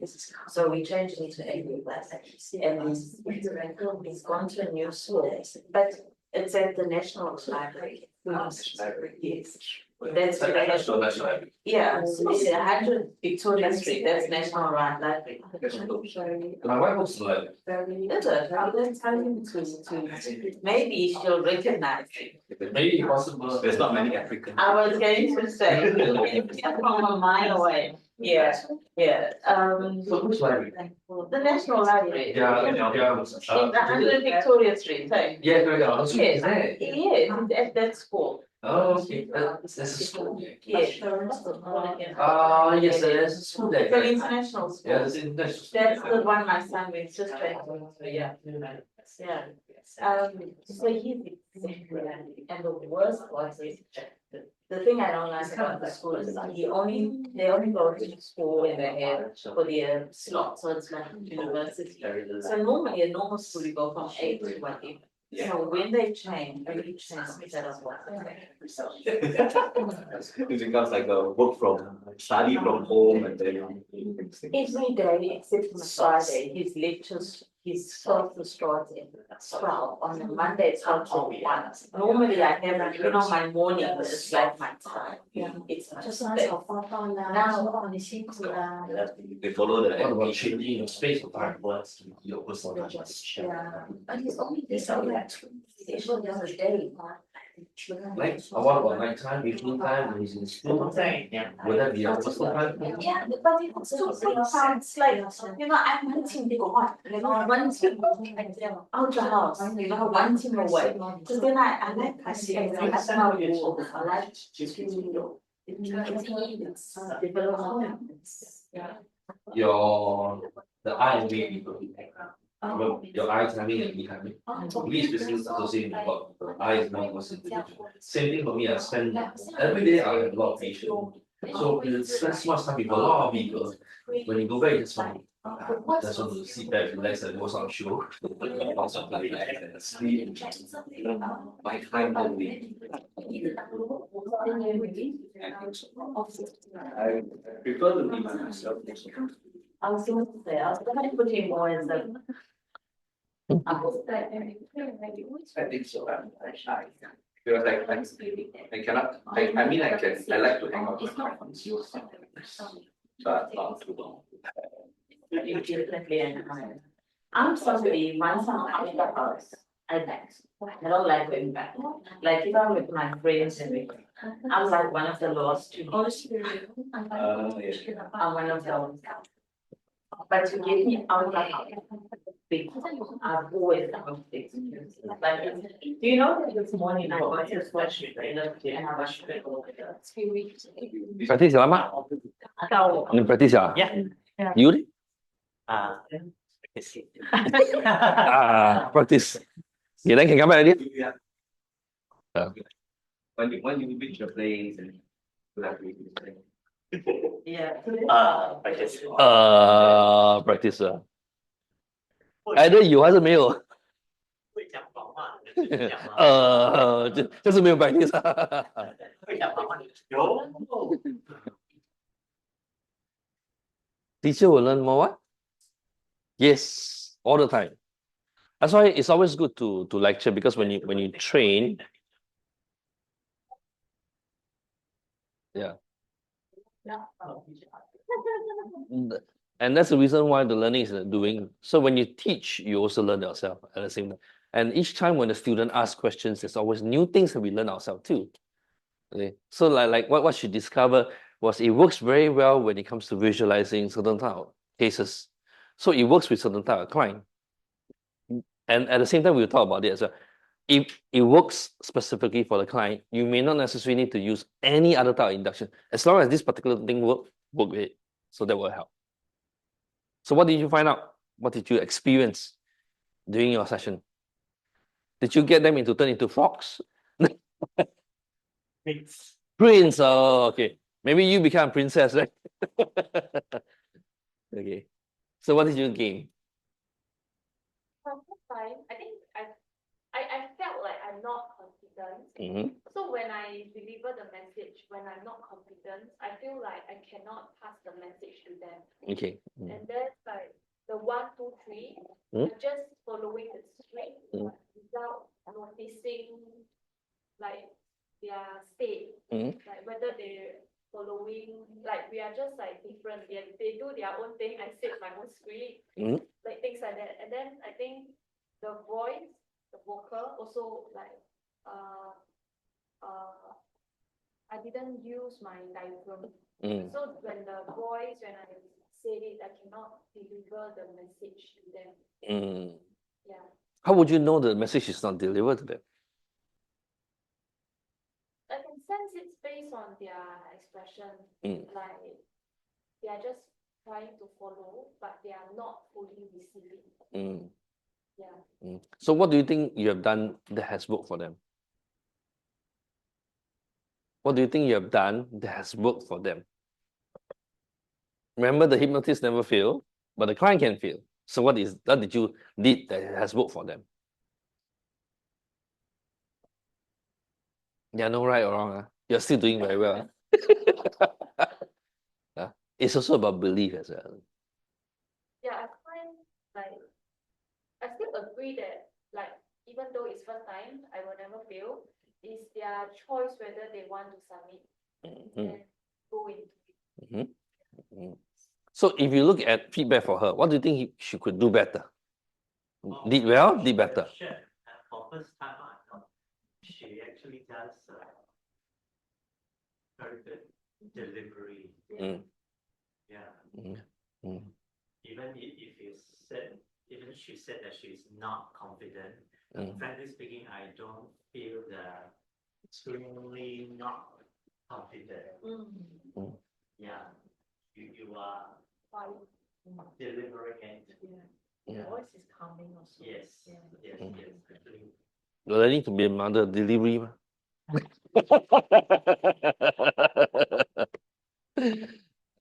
Life can be full of fun and laughter too, you see. So relax, just enjoy the process, right? So sometimes at the beginning, it's normal for us to feel uncomfortable, not ready to do what you need to do. And that's the reason why we get you to practice. Come on front, do talks, do stuff like that, so that you can prepare yourself and hone into the skill to become better. And also, we invite past students to come back because then you can practice with the new students so that you don't lose the skill. Yeah, the next batch you can come, you're welcome to come back again, sit in, practice with the new students if you like to. Like now, if you realize there's 5 of you, if today there are other students like Brenda, for example, or other, remember some of those girls were sitting at the back, they are past students, they can come in to partner up with you instead of 3-person becomes 2, 2, 2. So you can practice with each other along the way. And that's how you learn. Sorry? Oh, yeah. She was also from the previous batch. Yeah. Mm. No, I'm not. I already graduated. So she came back because she missed a few lessons as well. So she would like to sit through the whole lesson again because each batch is different. So you learn from each other along the way. And different individual has different culture. So the culture also bring across to the client. Bearing in mind, that as a therapist, you will see different type of client. Like in my career, I've seen Sri Lankan, Japanese, Maltese, and from Dubai as well. So their culture, when they speak to them, is very different. Now, currently, more from Indonesia. They'll call me from they find me from Google, and then they will Zoom me on session. So sometimes you can do cases where you can do anywhere around the world, and you have to understand that because your initial stage of getting to know them is your rapport building. And it's about understanding what's their need. So when you find out whether they are more visual, kinesthetic, auditory, then you can embed it into your script to make it easier for your session to flow better. Yeah, no right or wrong. Just at the end of the day, it's about. I think in one of the axiom I mentioned in the first day of class in the enabler was there. Let me see this. There are no inflexible there are no resistant client, only inflexible communicator. Something like that, right? Yeah. So if you know that your client is resistant based on then what can you do for yourself to improve? so that you can connect it better. And then once your client trusts you more, things will surface. See, because if they don't trust you, they will not be willing to do things that you're meant to. Example, if you are concerned all the time, when you know that you're going to see a hypnotist and I'm supposed to let go and experience it, I'm not willing to, then you'll always be in the light trance state. So if you're doing a deep trance work and they're only on the light trance state, you can't get through. And that's the reason why you have the 3 stages: stabilization, change, and maintain. To stabilize the client, to prepare the client ready for the change to be done, and then to send them off so that they can maintain the outcome that they want. Stabilization, change, and maintain. Cool? Okay. Thank you, Cecilia. Anything from the two?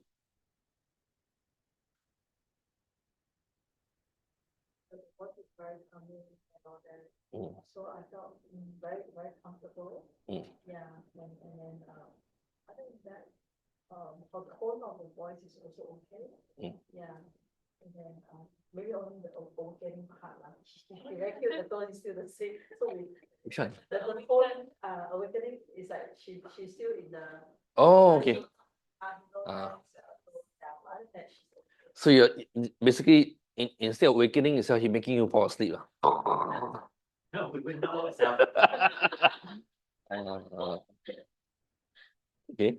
From also other speakers' experience, we kind of strengthen what's supposed Mm. to be. What will be supposed to be then? Or like, the wicked part, shouldn't it sound be more, speed up a little bit more, you know, that kind of thing. We kind of like strengthen what we have learned also. Yeah. By looking at other experience. Mm. We're always constantly learning and evolving. And there are always been new ideas that you can look at to help the client go in faster. So that's the reason why the post-hypnotic suggestion comes in. So the next time when you come into hypnotherapy, it becomes easier, deeper, and quicker and faster. Remember in the Dr. Flower script, the section? So then the next session, it becomes easier for them to go in. Okay? So what they do is they do their own recording, they give it to the client, and in the client, there's a post-hypnotic suggestion. The next time when you hear my voice, it becomes easier for you to go into hypnosis. You can do that too.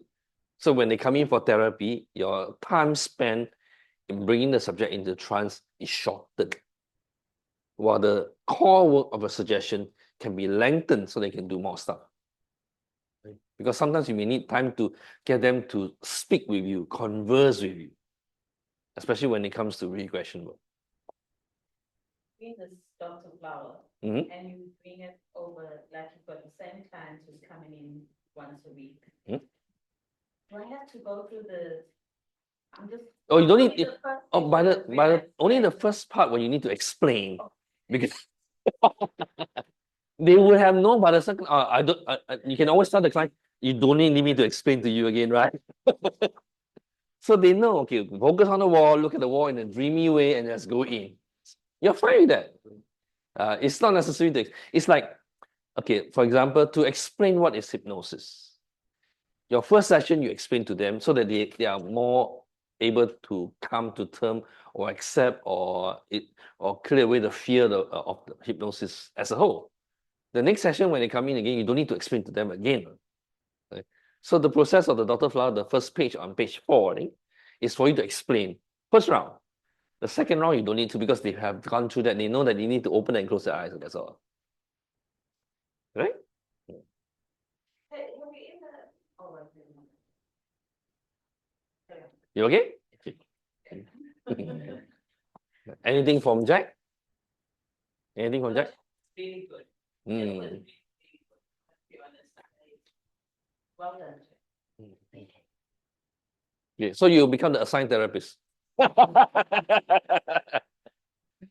Okay, let's come back to what we have here so far. Let's see. Okay, I'm here. Okay, so we are done, Dr. Flower. There are on your book on page 42. There is also an emerging script in your book, if I recall correctly. Yes, 42 and 43 in your big book. So you can use that too, or you can use the 43 as well. Or the 1 to 10 awakening script from BSH, which is in your script section that I think Jack and Chiu Jian used it earlier in the purplish paper. I think page 39 of a script book. You can use that as well. There are many ways to bring the subject back out from trance. These are some of the way. You can use any of this that's available for your session. So next we look into manipulation distraction. What is manipulation distraction and why do we need that? Because sometimes in class, especially in session, there tends to be a lot of distraction around. Someone dropping a pen, listening to the voices, ambulance going past, especially when I was lecturing in New York. I was actually training in Chrysler Building. Right at the bottom, every 5 minutes you hear ambulance go past. And the sound spiral upwards. Same as my practice over in Peninsula. I'm next to a fire station. So I get that all the time. So you have to distract them away. So every time when you hear the sound of the siren and the siren goes further and further away, you go deeper and deeper into hypnosis. It's about flexibility of your distraction, how you manipulate the distraction. So why the need? Because that distraction can actually bring them out from trance. By manipulating away, it helps them to clear off. So just focusing on your voice to go deep into hypnosis. Okay. How to manipulate? There are many ways they can do. Noticing whatever the sound that's there and change the way you go about doing. Like for example, earlier I talked about the ambulance, the sound going further away, that's one way. If the door open and close, then you hear the bang sound. Oops. If you hear the bang sound, for example, as the door open and close, each door closes, another door open as you go deeper into hypnosis. See? It's about how you flexibly change the way that leads them into trance. Okay? So there are many ways about it. Creating creativity, flexibility is the other way to do it. Okay? The sample script, manipulation of distraction, is here. In the latest, where's my phone? I left my phone. Oh, okay. I dropped a Dropbox link inside the group chat already. There is a list of all the manipulation distraction somewhere inside. I can't remember. I think it's under script, I think. This is available on the Dropbox as well, somewhere. I need to find it for you. But all the resources are there. There are thousands of scripts, some ebooks, a lot of resources given by past students. From ebooks to training manuals to, there's one particular one, Hammond, that covers on all form of clinical work, from sexual dysfunction, pain, tinnitus, IBS, is all available inside as well. So there are tons of stuff you can go and look through them. Okay. Now this one on the screen right now is a sample script which Jack read through earlier when we were bringing you into trance. With the sound of the aircon kicking in, the noise that's there. So, and I want you to know, you can be aware of the sound around you, the sound inside this room, and the sound outside of this room. And I want you to know that these sounds are not important, are important, and you can just simply disregard them in your own way. So you give them flexibility to disregard in your own way. It can be disregard in such a way that I'll just ignore them, or I can just simply shut the noise off because you disregard it yourself in your own way. You may even find that in a strange and contradictory way, that this sound helps you to take you ever more deeply relaxed, deeper and deeper relaxed. So on top of that, you help them to distract. It also can become a deepener to bring them go deeper. So this script is available in the resource. You can also take a picture of it if you want to. So at least you know what is it like. And you can use it in your script. Take your time while I drink some water.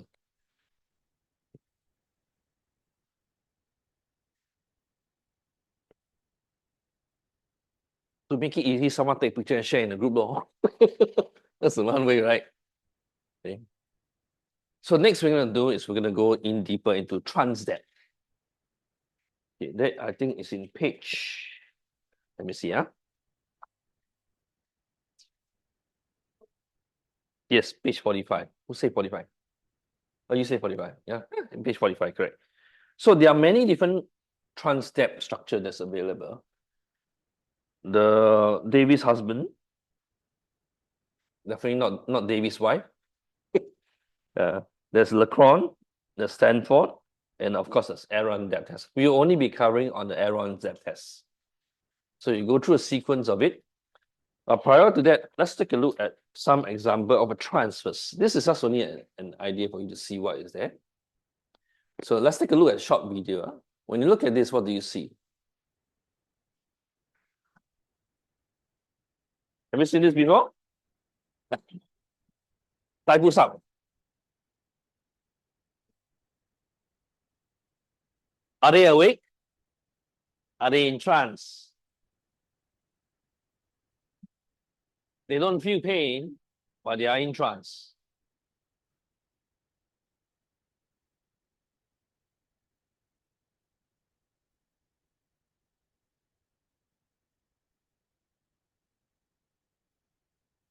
So when it comes to trance work, there are many variations. They can go in deep. You can spend hours on it, just skip through them. So they can actually experience that trance state by moving around without feeling the pain at all. Now let's take a look at this. Let me see, but general division. There are first three stages of trance that I'll go deeper into it first. But let's come back to this one first. Let's take a look at this.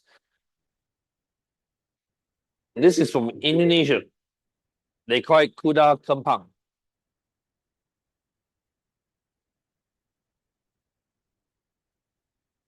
Smoke, sound, whip.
They believe they are horses.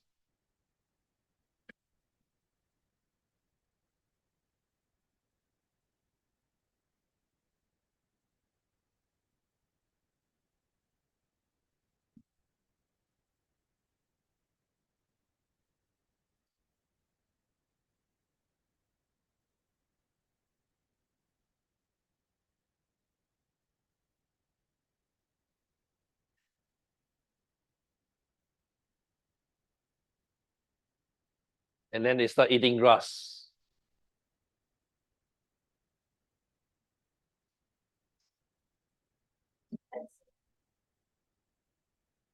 Yeah. If I recall, was it in Jamaica or I can't remember which country, they swallow cane as well. Let me Google for it.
So Papua New Guinea, they are tribal people, they have cane swallowing as a process, what they call the rites of passage.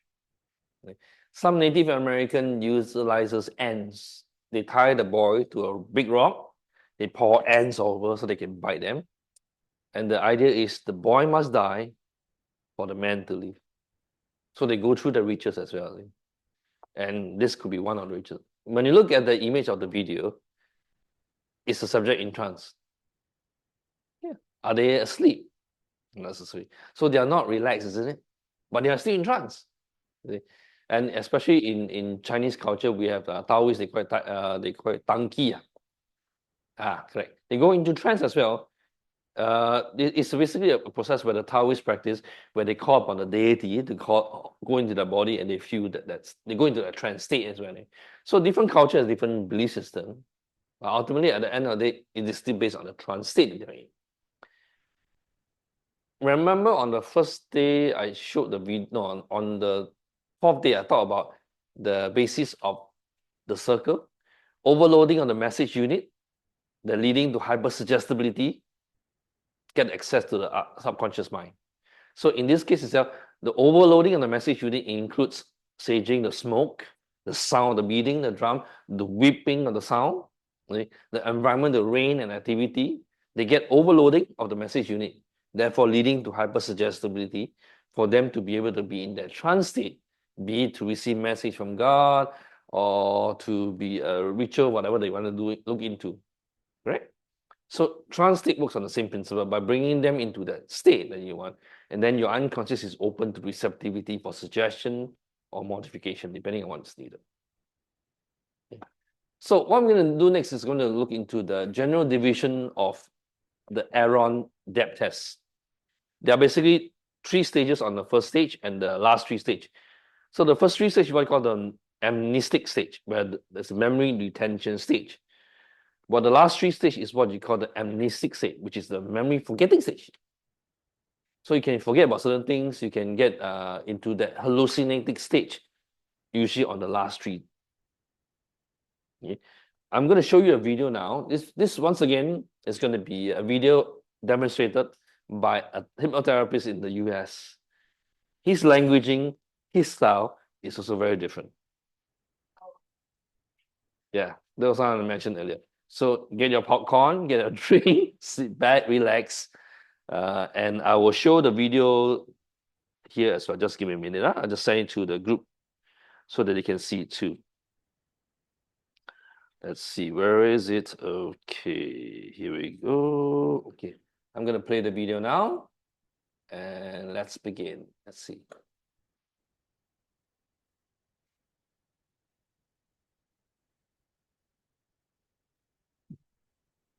What we're going to do is first of all explain the process. Okay, so this is page 1 of the Dr. Flowers hypnotic induction technique. So now, Paul, in a moment, we're going to begin the induction into hypnosis. So when I ask you, what I'd like for you to do is look at the wall in front of you as though you're looking through the wall at a very pleasant scene. Okay? Look at that scene in a vague, dreamy way. Soon you'll find that all the muscle groups in your body will begin to relax. Your facial muscles will begin to relax. Your arms will begin to relax. Your whole body will let go, and soon your eyes will close and go into a sound, peaceful, hypnotic rest. So in a moment, I'm going to count from 1 to 20. In each count, you will close your eyes down. And in between counts, you will open your eyes. And sometime before I reach the count of 20, maybe at 15, maybe at 10, perhaps even at 5, or maybe even sooner, your eyes will close and you will go into deep, sound, hypnotic rest. All right, so when I count from 1, you close your eyes down. Just at 1, close your eyes down, and in between counts, you open your eyes. That's it. And 2, and open again, and 3. That's it. So sometime between 1 and 20, your eyes will close down and lock firmly closed, and you will go into a deep, profound state of hypnosis. So if you're ready now, Paul, what I'd like you to do is to look, stare at the spot, in the wall in front of you. Now look at the wall as though you're looking through the wall at a very pleasant scene. Now look at that scene in a vague, dreamy way.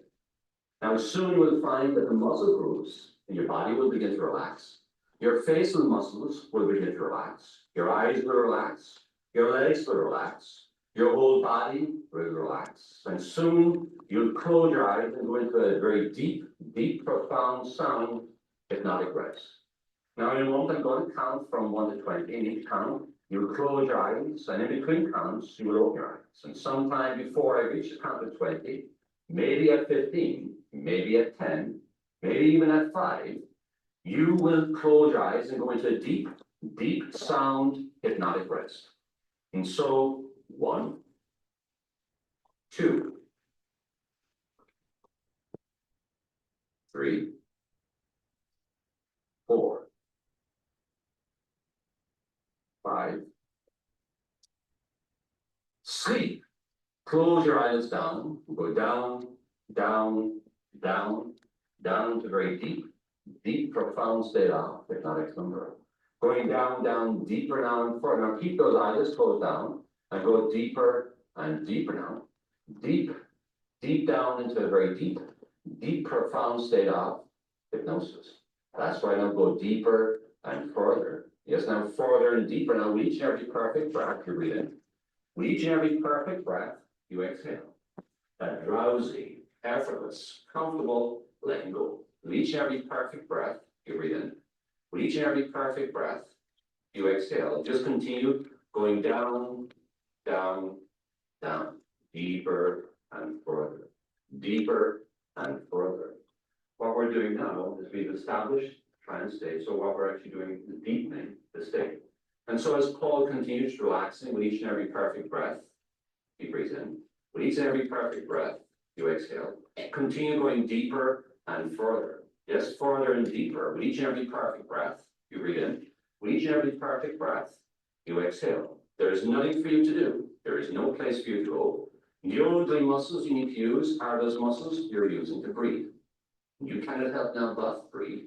Breathe in and out the perfect amount of air. The perfect amount of air and the perfect rhythm. Needed for you to go even deeper and further. Yes, further and deeper. Even deeper now and further. And to help you to even go deeper now and further, I'm going to begin counting slowly now from 5 down. All the way down, down, down to 1. And as I do, with each and every number that I count downwards, just continue relaxing, going deeper now and further. Yes, now further and deeper. With each and every number that I count downwards, so that by the time we reach the number 1, you will be so very, very deeply relaxed, so profoundly relaxed, now that nothing, absolutely nothing that will bother you, disturb you in any way now until you're ready. And number 5, just allow the muscles around your feet to relax. Allow the muscles in and around your feet to relax and unwind now more and more. That's right, just allow the muscles in and around your feet to relax. And let the outside world take care of itself. As you go deeper and further, just allow that your thoughts drift. Now drift through your mind in a way just like a cloud that drifts and floats effortlessly across the sky, across the sun and over the horizon and away. And the more you relax now, yes, now the more you will relax, now both physically and mentally. Now even your calf muscles now beginning to unwind.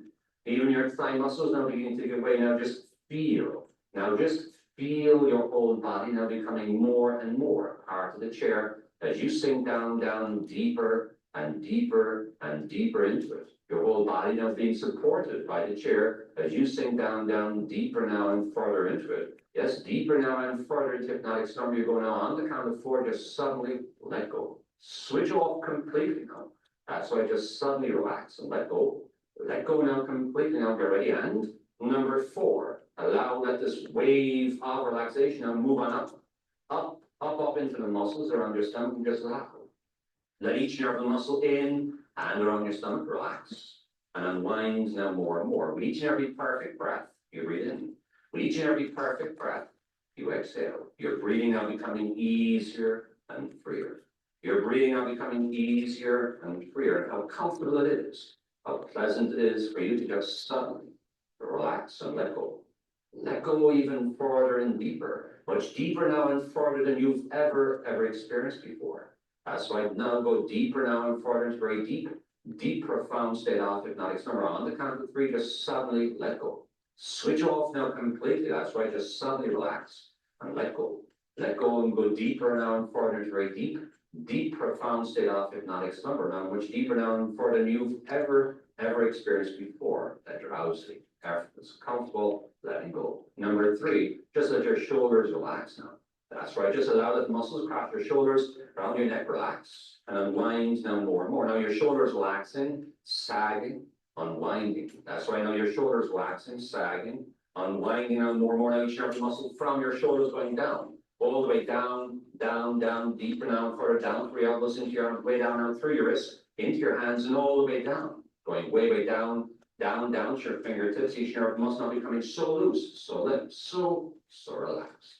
Number 2, even the muscles around your face now begin to unwind. Just allow that the muscles around your jaw relax and unwind now more and more. That's why just allow that the muscles around your jaw relax and unwind now more and more. That's why just allow that the muscles around your jaw relax and unwind now more and more. Now teeth parting slightly as you sink down deeper now and further. Now even up through your nose, each and every muscle now beginning to give way. The muscles around those eyes relaxing. That's why just allow that the muscles around those eyes relax now more and more. Now ready. And number 1, that's right, number 1, just go way down deeper now and further and deeper now, very deep, profound state of hypnotic slumber. And yes, as you continue relaxing, drifting down, down, deeper now and further, yes, now further and deeper. With each and every perfect breath, you breathe in.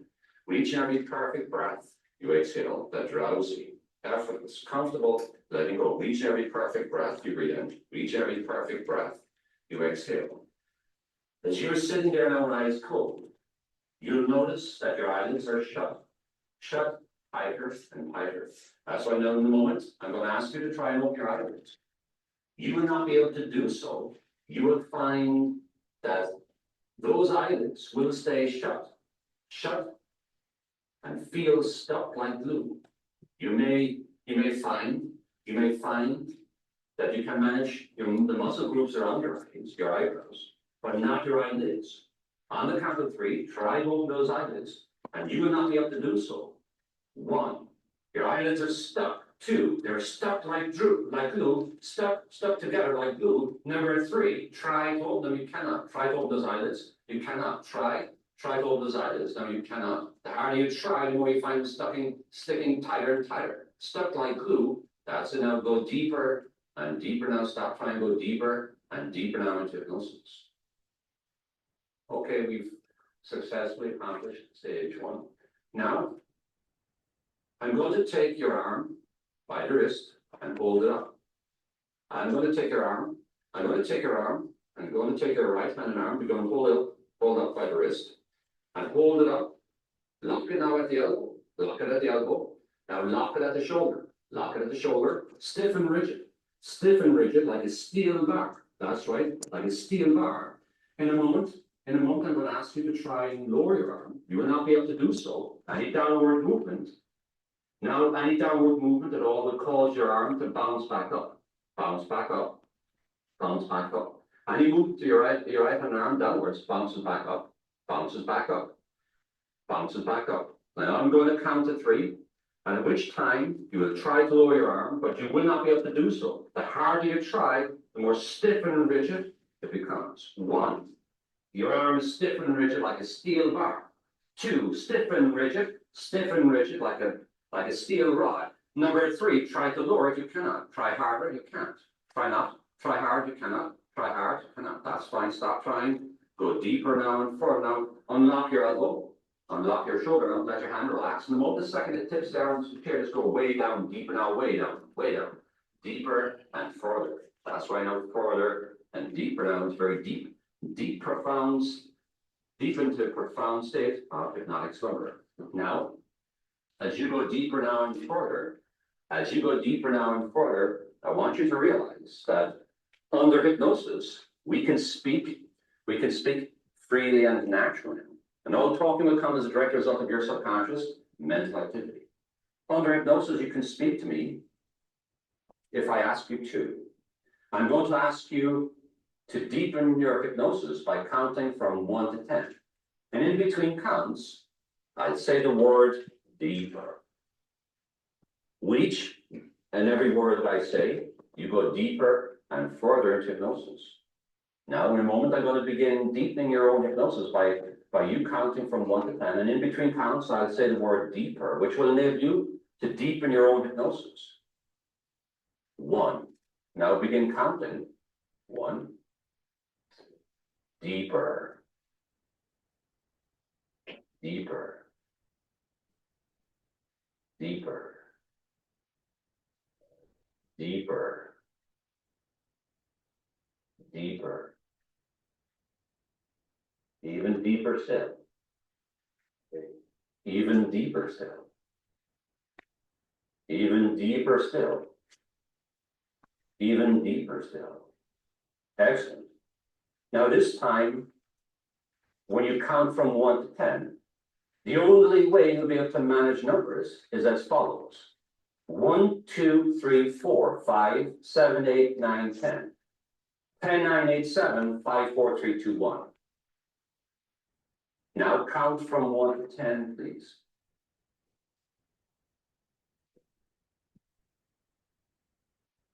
Even when I awaken you, the only way you'll be able to manage numbers will be as you just did, until you hear me snap my fingers twice. And the second, the moment, the instant you hear me snap my fingers twice, the numbers will return to their original mode of counting. When I snap my fingers twice, you will be able to go back to your original mode of counting. Now count, as I ask you to open your eyes, count from 1 to 10. Open your eyes now. Now count from 1 to 10. 1, 2, 3, 4, 5, 7, 8. And count backwards. All right, now close your eyes down and go down, down, deeper and further. That's right, now go down deeper and further. So that's stage 3. Okay, so that's amnesia towards numbers. So as Paul goes deeper now and further into very deep, profound state of hypnosis. So I'm going to pause for a while. In your script book, you'll find the pink slip, pink color one. Turn to page 37 of that book. The pink color one. Michelle one will be different. Huh? So you look at stage 1 on page 37, it says, as you're sitting with your eyes closed, you'll notice that your eyelids are shut tight. In the moment I ask you to open you will not be able to do so. You'll find that they will stay shut, you stuck like glue. You'll find that you can manage the muscle group around your eyebrow, but not your eyelid. Okay? At the count of 3, you try to open your eyelids and you will not be able to do so. 1, your eyelids are stuck like glue. 2, you are stuck like glue. 3, try, but you cannot stop trying. Now go deep into hypnosis. So if you realize this is basically to test whether are they in depth 1 or and above. Okay? So on depth 1, you can also use it to induce deepener. The more that you try, the more that you cannot. And now stop trying and go deep. Because they're trying very hard to open their eye. Right? It forces you to relax the muscles after you say go in deep and you go in deeper. So from depth 1 is to track whether are they in depth 1. Then later on, you go into depth 2 tests. Lock the arm, raise the hand up, lock the elbow, lock by the shoulder. That's catalepsy. That's in depth 2. And stage 3 is missing number. Counting from 1 to 10. 1, 2, 3, 4, 5, 6. 1, 2, 3, 4, 5, 6 is missing. 7, 8, 9, 10. Then come back the other way around. So when he's not able to count the missing number, meaning he's correct. Yeah, so you can use this step 1 test, step 2 test, step 3 test. Okay, that? So you see how deep they go. Now, next thing we're going to look at is step 4 test already. So that will be in page 38. Yeah. You ready? Okay, let's carry on. Huh? I'm going to take your arm again. I'm going to take your arm again by the wrist and hold it upwards. It will stay up, locked in position. As I take a hand, an arm up higher hand, now lock it in position like a steel rod. That's right, now stay in position comfortably by itself. That's right. Now allow all feeling. Now allow all feeling to leave your hand. Allow all feeling now to leave your hand. All feeling now to leave your hand. Let all feeling to leave your hand. As I stroke your hand now, let all feeling now leave your hand. Let all feeling now leave your hand. Let all feeling now leave your hand. That's right, let all feeling leave your hand.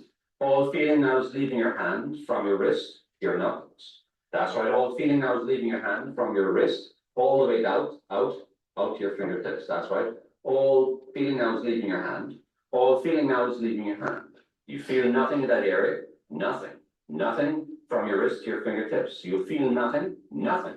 Nothing. Nothing. You feel nothing. Nothing. Nothing. You feel nothing. Nothing. Nothing. Nothing. You feel nothing. Do a pinch test. Nothing. Nothing. Nothing. You feel nothing. Nothing.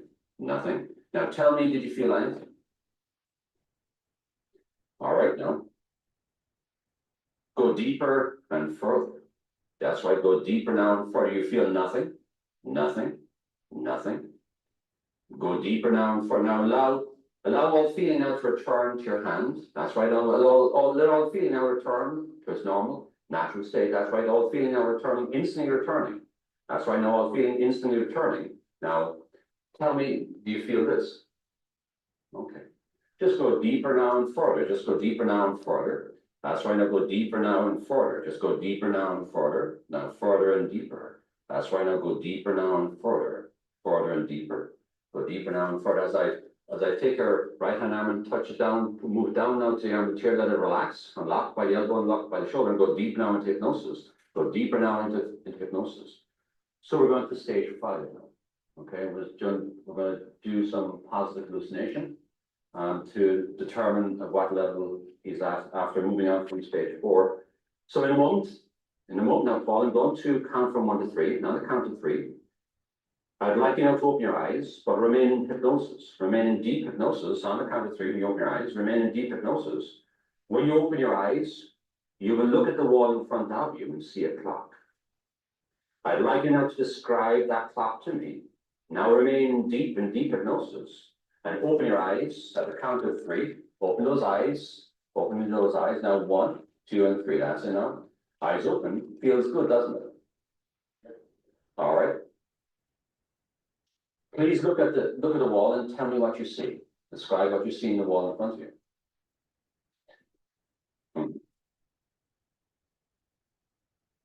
What time is on the clock? Okay. Now close your eyes and go deeper now into hypnosis. Go way, way down, deeper and further into hypnosis.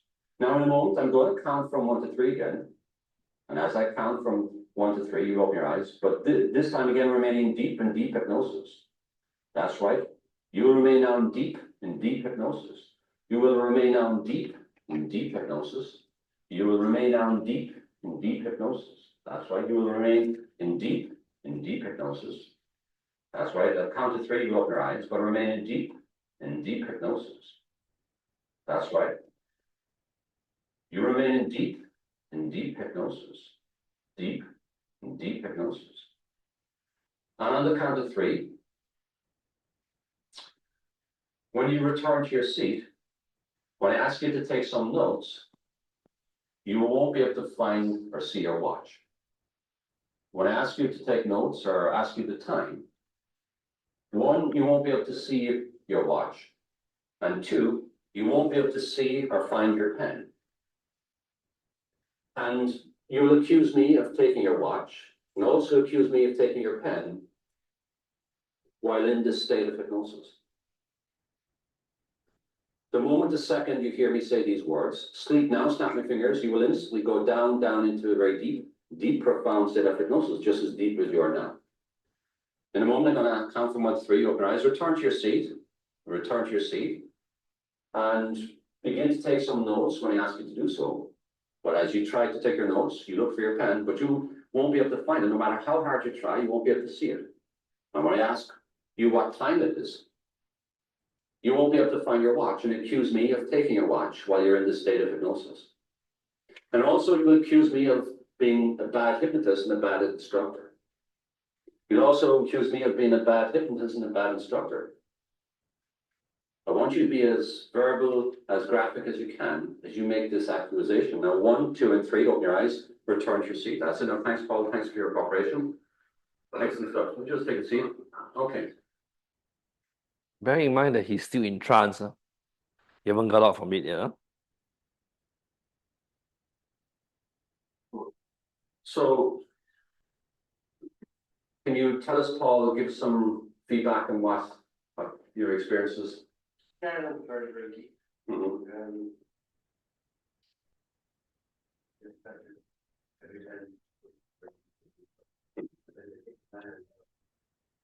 Yeah.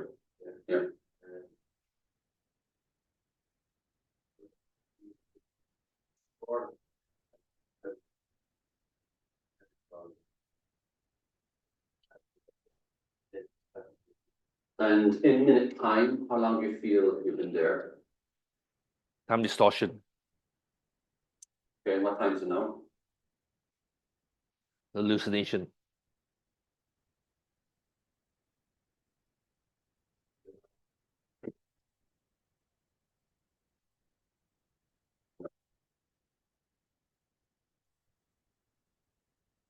Very much.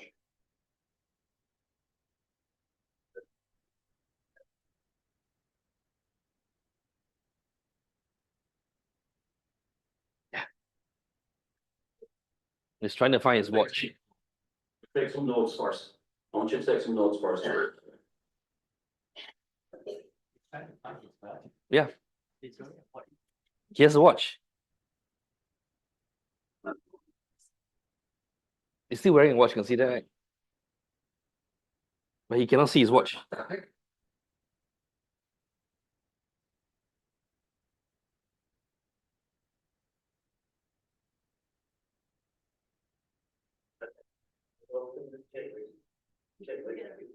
Come on, no, you're wasting time. Sit down. What time is it now?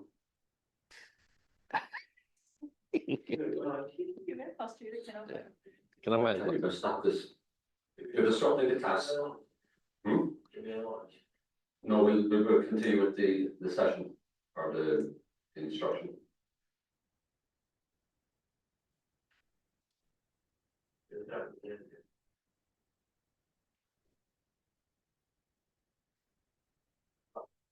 Look here, Mark, look at me, Paul. Look. Sleep now. Go down deeper and further. Just go way down deeper and further. That's it, go deeper and further.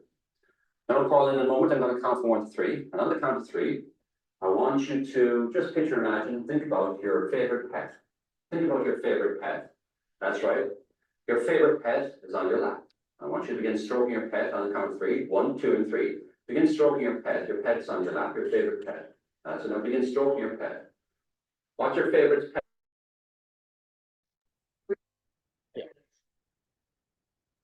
Sorry about that. Give me a minute now. Let me just share this again.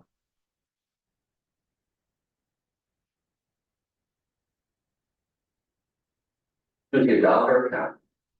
Okay. All right, when I snap my fingers, the dog is going to begin to grow bigger and bigger, bigger and bigger. Now, as I snap my fingers, watch the dog as it begins to grow bigger and bigger. It's getting bigger and bigger now. It's getting bigger and bigger. It's getting bigger and bigger. Getting bigger and bigger. Keep stroking it. Keep stroking. It's getting bigger and bigger. Getting bigger and bigger. Getting bigger and bigger. Your pet is getting bigger and bigger. It's growing bigger. Getting bigger and bigger. What kind of dog have you got?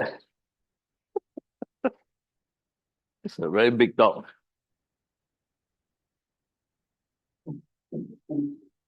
All right, this is getting smaller, so we're trying to normalize. That's right, getting smaller, smaller, getting smaller, shrinking, shrinking, getting smaller, shrinking, getting smaller, getting smaller, shrinking, shrinking. All right, there it is down by your feet. All right, shoo it away, kick it away. Okay, it's coming back again. It's coming back.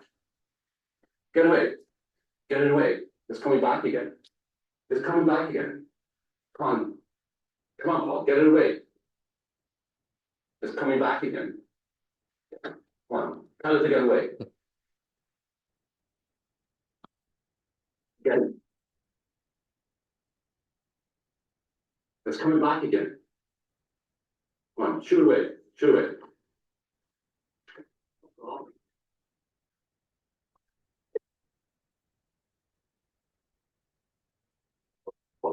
Look at me, Paul. Okay, sleep down. Go deeper and further. Okay, go deeper.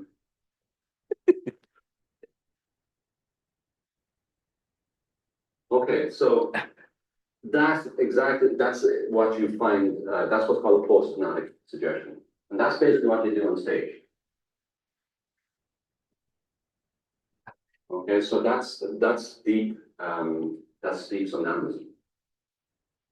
Okay, so that's the characteristic of the trance state. All right. Paul, on the count of 3, you open your eyes. 1, 2, and 3, open your eyes.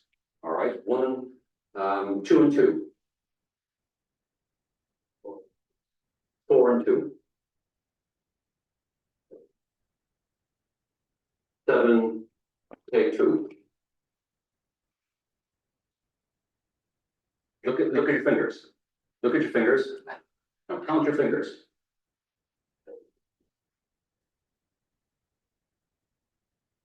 The 6 is still missing.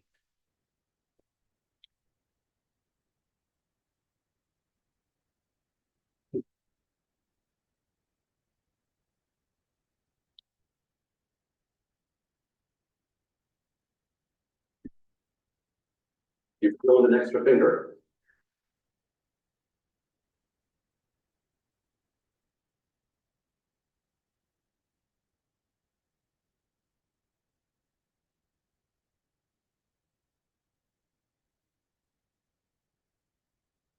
Oh. Okay. With me? Now count your fingers.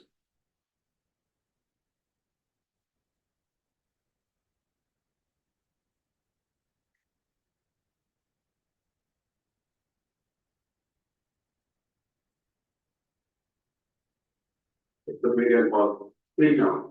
Go down, down deeper and further. In a moment, I'll count from 1 to 3 this time. You'll open your eyes and return to full awareness. All suggestions will have no influence or any effect on you from this moment forward. You'll open your eyes and return to full awareness, and we'll resume the instruction in the classroom setting. All suggestions regarding your watch have been removed and your pen has been removed. You return to full awareness, feeling good in every way, looking forward to the rest of the day ahead and learning more about what we have to offer during the instruction. Go ready on 1, 2, and 3, open your eyes, feeling good in every way. That's enough, perfect. Take a deep breath, fill up your lungs there, and stretch. Now, what time is it? Okay. Anything, feedback, any reports or anything? Yes, your fingers are in those. Mhm. The things will come with them. Mhm. And you're missing the. In a sense, you're saying that we want something like that, but. Yeah. They're going to work, but still,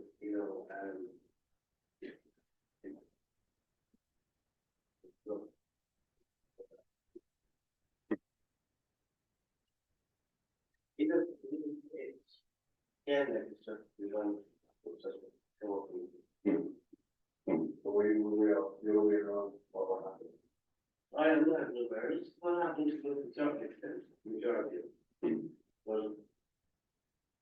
And, but at the same time. Do you want to come here, just describe it to me, please? We just get on record. You had an awareness of what's actually happening was. When it's actually.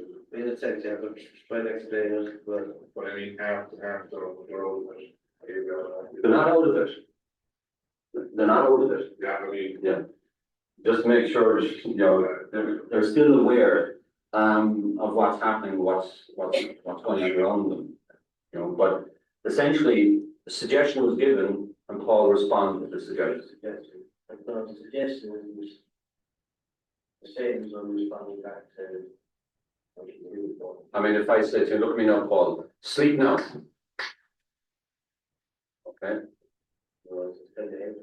Yeah, but the suggestion, no, there's a residue of because he is not fully out of the trance completely yet. Because it takes a small bit of time for that to dissipate, but he's not responding to the suggestion as I gave him. So that's what's called post-hypnotic induction. So I gave him a suggestion on a cue. When I hear him say these words, sleep now, snap my fingers, he'll go rapidly back into hypnosis. So you said you have no awareness of what you're doing. Again, you don't necessarily know. Probably not very well, why are, I don't know, figures here, but. Yeah, I don't just think that. You say, well, I'm actually. When I look at the doesn't right, but it was obviously the suggestion. To say the watch, obviously to look at it, but can't see it. What about your pet? Yeah, before everybody else. And it goes down the chair, I don't think that you have any so, get the opposite of getting. And you don't you have your exactly. I know, very well. Very well. Yeah. Well, I was drawn this card and I remember it was on the side. Yeah, exactly. Yeah, exactly. Just pretend that your head is on your lap and just begin stroking it. Okay, so but it's the visual of the stroking. You know, it's the illusion of it getting bigger and bigger. And It's real time getting bigger. yeah. So It's real time, I don't have much. I'm just gonna stare on the real time, I'm just suggesting you want. There we go. You know, you need to end it. For a while, I know. Yeah. But if you get somebody there, you know, you broke that, nothing wrong with it. well, just pretend. Yeah, just pretend. Yeah, I did this a training once where actually the pet died. So there was an emotional reaction. It was a bit of a minor reaction. Yeah. So the grief came up, so I had to address that. So the way you address that is try to retrieve a lot of the positive memories that was shared with the person and the pet. And you anchor that and then bring the person up. So just remove the suggestion right of the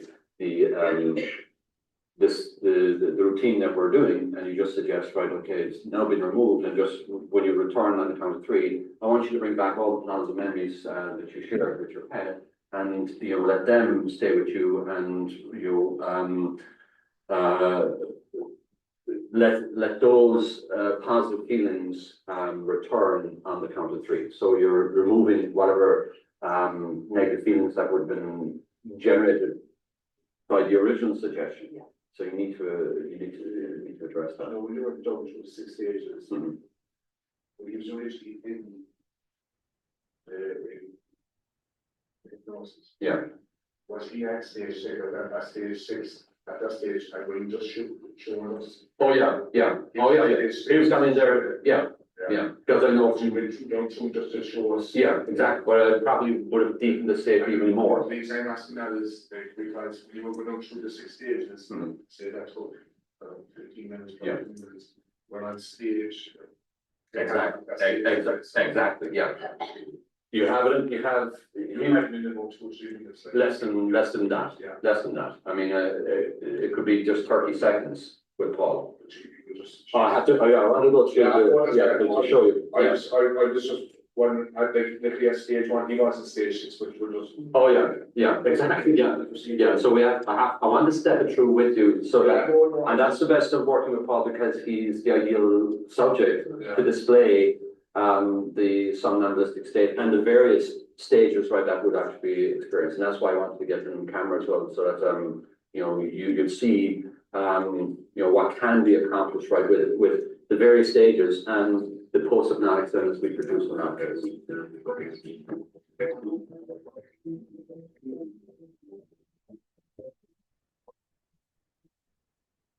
Question. What did you gain from this? So there are various depth tests. The Aaron depth test is a stage test system. I would like you to practice. Practice with each other. So you may not necessarily need to go all the way until stage 6. You can try from stage 1 to stage 2. 3 is possible with a number missing. 4 is when you do a test where you feel numbness. You can do that. And it's very useful, especially when it comes to pain management.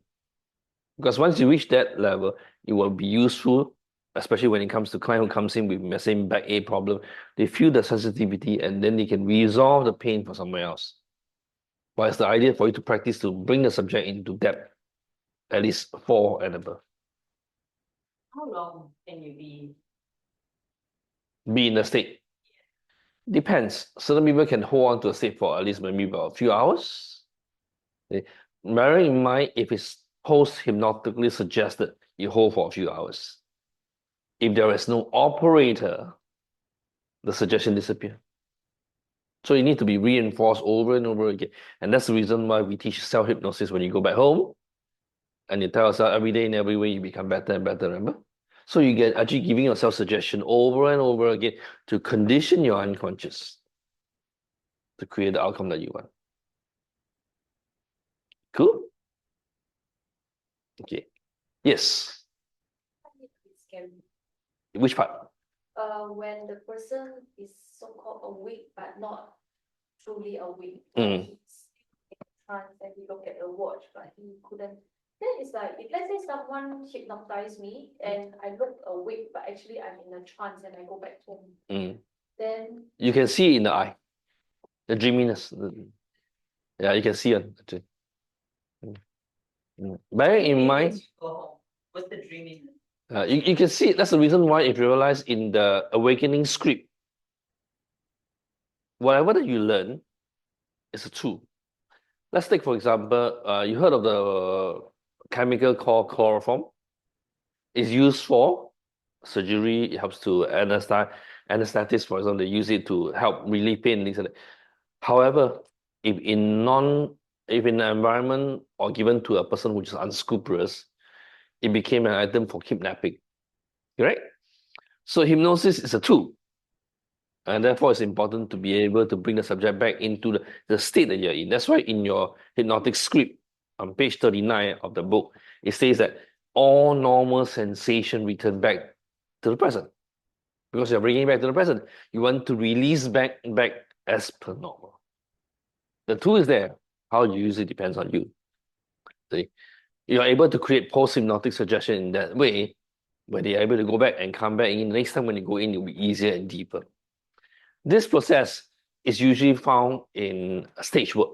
They got them quack like a duck, walk like a Superman, for example. So it's a lot on stage play. I don't do that because it's about ethics, about what you do for your client. So learning the tools and how you can do for your client plays a very important part in helping them change the outcome that they want. Okay. So practice step 1 to 4. 5 or 6 depends whether you want to play around with it. But usually I'll just ask them to reach until 4. Why? Because they say when you work with pain management, it's important to know about 4. You may not necessarily need to test until 5 and 6. However, when the client needs to hallucinate, they will automatically go to 5 and 6 anyway. Okay? Because if you want them to see their past life, experience their, let's say, their when they were 5, 6 years old, they need to regress back. They need to hallucinate. So they need to be in stage 5 and above anyway. So you may not necessarily need to do a depth test. You will roughly know when they are either pseudo-regression or real regression. Pseudo-regression is basically they are associated. They see themselves in the past. Real regression is they see themselves associated as if through their own eye. Now they will act like a small kid. They go into the revivification as if they are already in that state of a 5-year-old kid running around, bouncing around. So they are very associated. Okay? While pseudo-regression is basically they see themselves at that event, but externally as a disassociated. That's the difference. So you can't change the fact that basically people do experience whatever they're experiencing. But bearing in mind, you are in control of what you can do for your client. Okay? Of course, there are also other practitioners who practice it differently to bring about change. That's why in the States, you have this thing called PUA, heard of it? Pick-up artists. Okay? So they use it on the context of picking up girls or guys, whether you are gay or straight. There's this very famous book called, what's the name of it? Something Game. I don't remember what's the name of it. It's by this guy called Neil Strauss. He talk about pickup artists, how they utilize conversational hypnosis to bring the subject into trance to create an outcome, eliciting the outcome that you want. Okay. But bearing in mind, as a therapist, that's the reason why the grounding work for the first 3 days is important, because it's about working with your core value system. Really. When you align, your core value is right, you'll be helping the client based on the outcome that you want. Good? Okay. Have to take the suggestion when you're under. Sorry? Like, do clients always take the suggestion? Like if you tell them when they're in their trance, Mm. like sit down in the corner. When you hear this, I want you to sit down in the corner. Do the clients always have to take it? No, when you say that you sit down in the corner, I mean, Let's say count to, but skip 6. Huh? Do they always listen? Do they, is it, like Okay. the compulsion, is it? not necessary.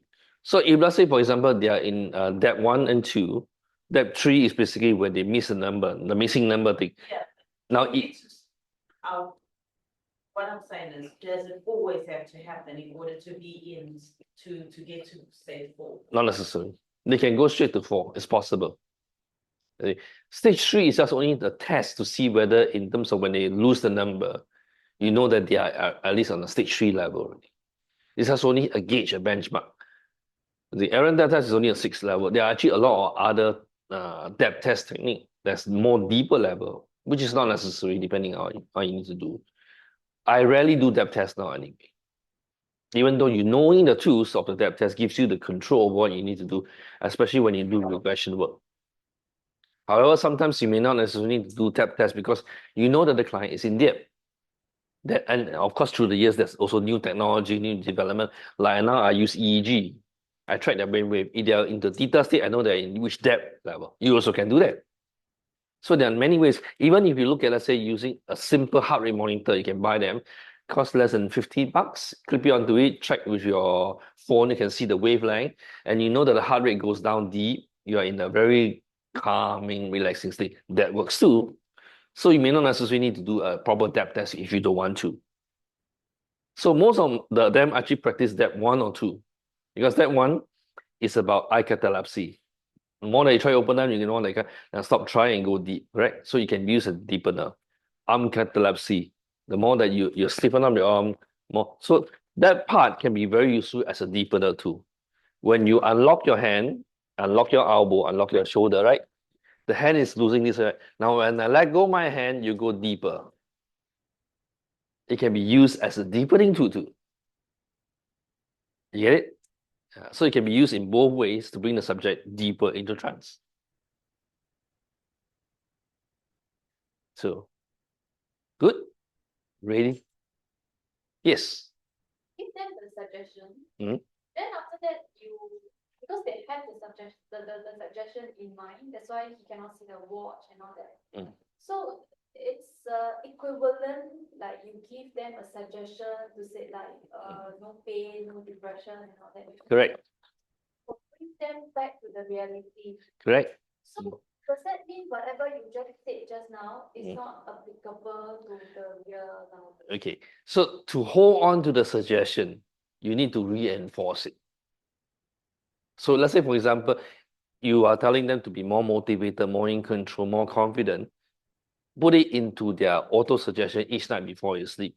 When they tell us, even every morning when I wake up, I feel more confident, more in control, more confident, for example. So that was a suggestion that you suggested earlier. And night before you sleep, you self-suggest yourself, so you become more sink in. That's why it takes 2 hands to clap. Dog thing comes in with the salivating. Salivating dog. Same principle. You're reconditioning the mind so that they will continue to go over and over and over again, so that the suggestion gets sinks into the unconscious. At the beginning, when the first session works, it will work too if they are willing to hold enough strength for the outcome that they want. For example, a person who wants to quit smoking. One of the reasons why they want to quit is because that smoking is due to a health issue. They know that if they continue to smoke, they will get cancer. Or they are already having the heart condition, and doctors say if you don't smoke, if you continue to smoke, you will die. So there is a pain, there's a fear, correct? So when you give the suggestion in that in that state that you're in, and they know that from today onwards they are now an ex-smoker, they won't smoke anymore. No matter what happens, so there was no craving, no whatever, that gets synced into the unconscious because they are ready to receive the fact that they can quit, and they will quit. Something in your mind to question? Yes. Got a question?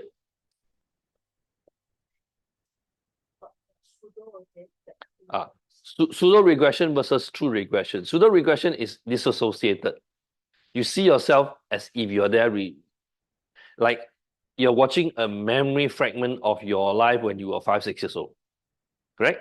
That's pseudo regression.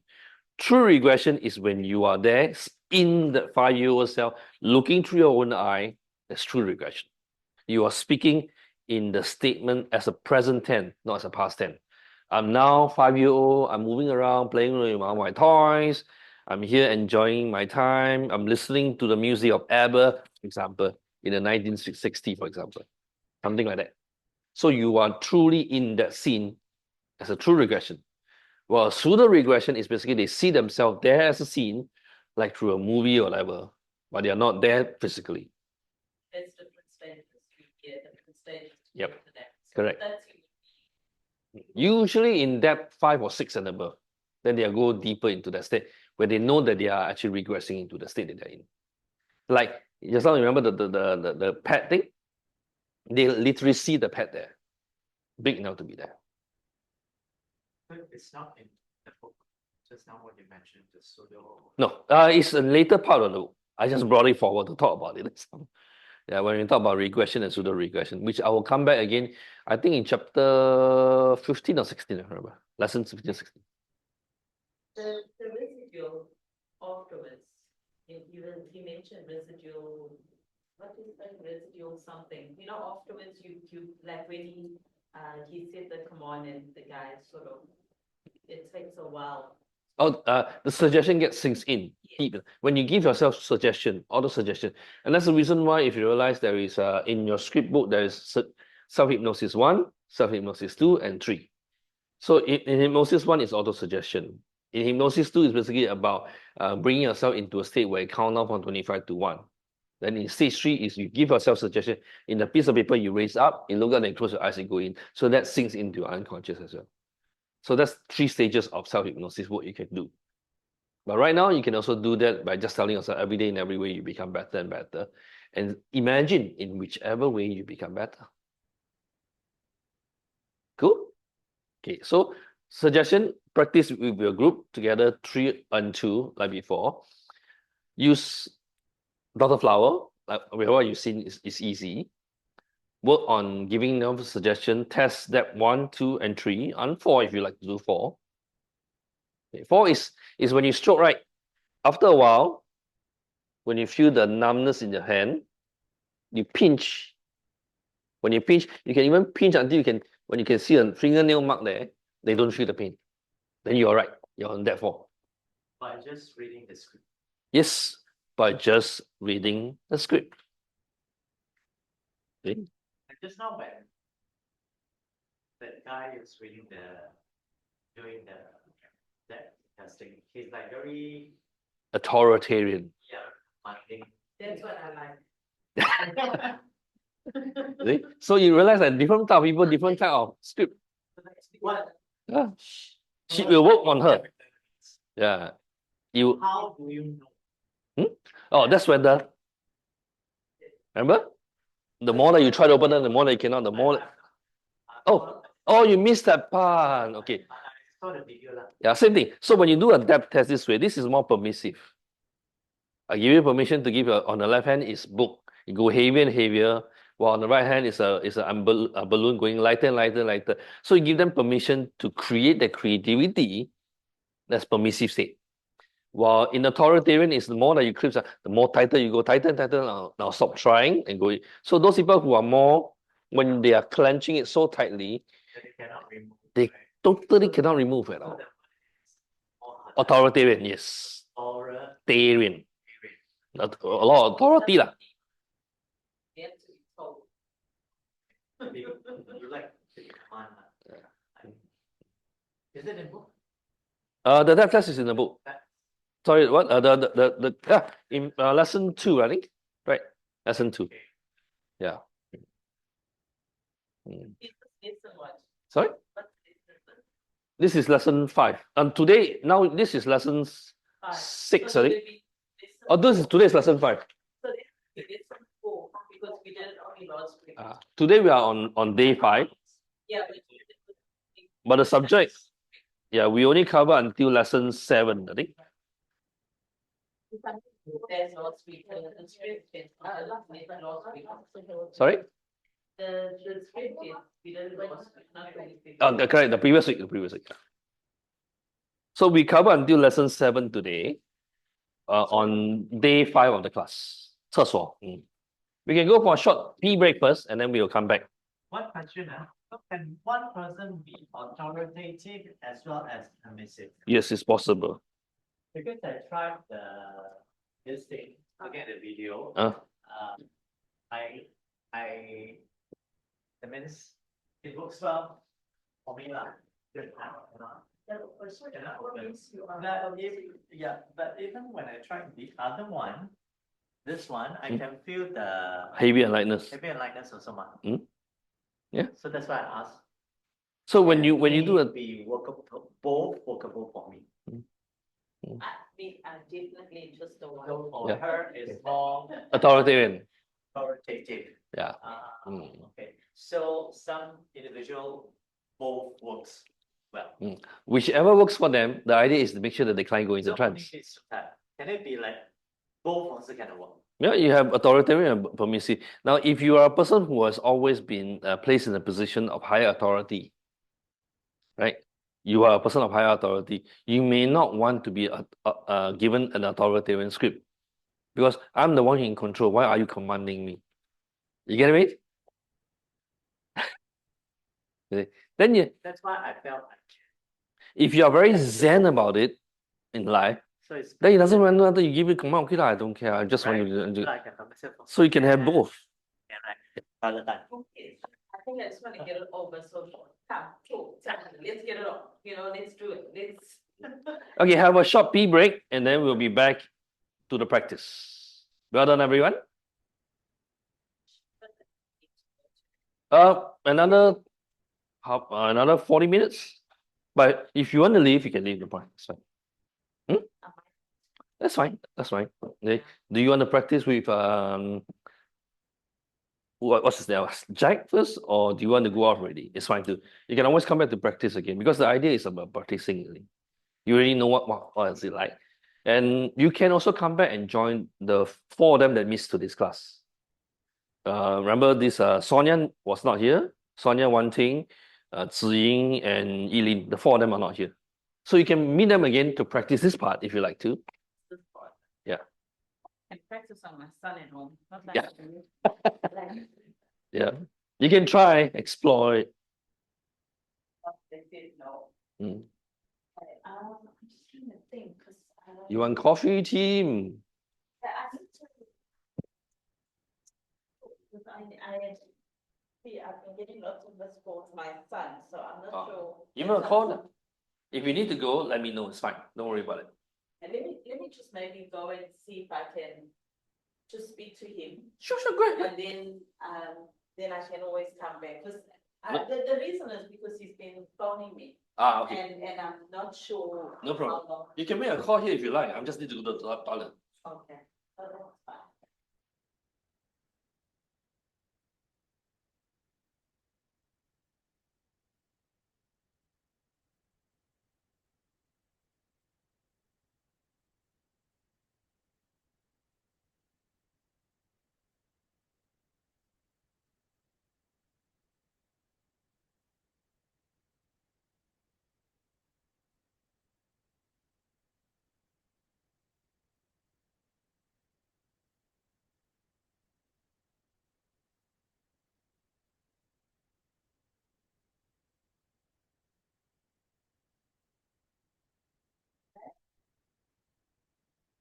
Then, yeah, I heard to just go, explain for my son now.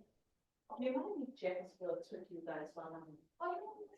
Because I'm just gonna go for like maybe 10, I don't know, he's been calling me quite a bit, and so. I was going to be early, but I think I can. I think I can, Thriller or it's crime. drums. Huh? Crime and drum. Crime drama. Yeah. Okay. 25. Okay. 25.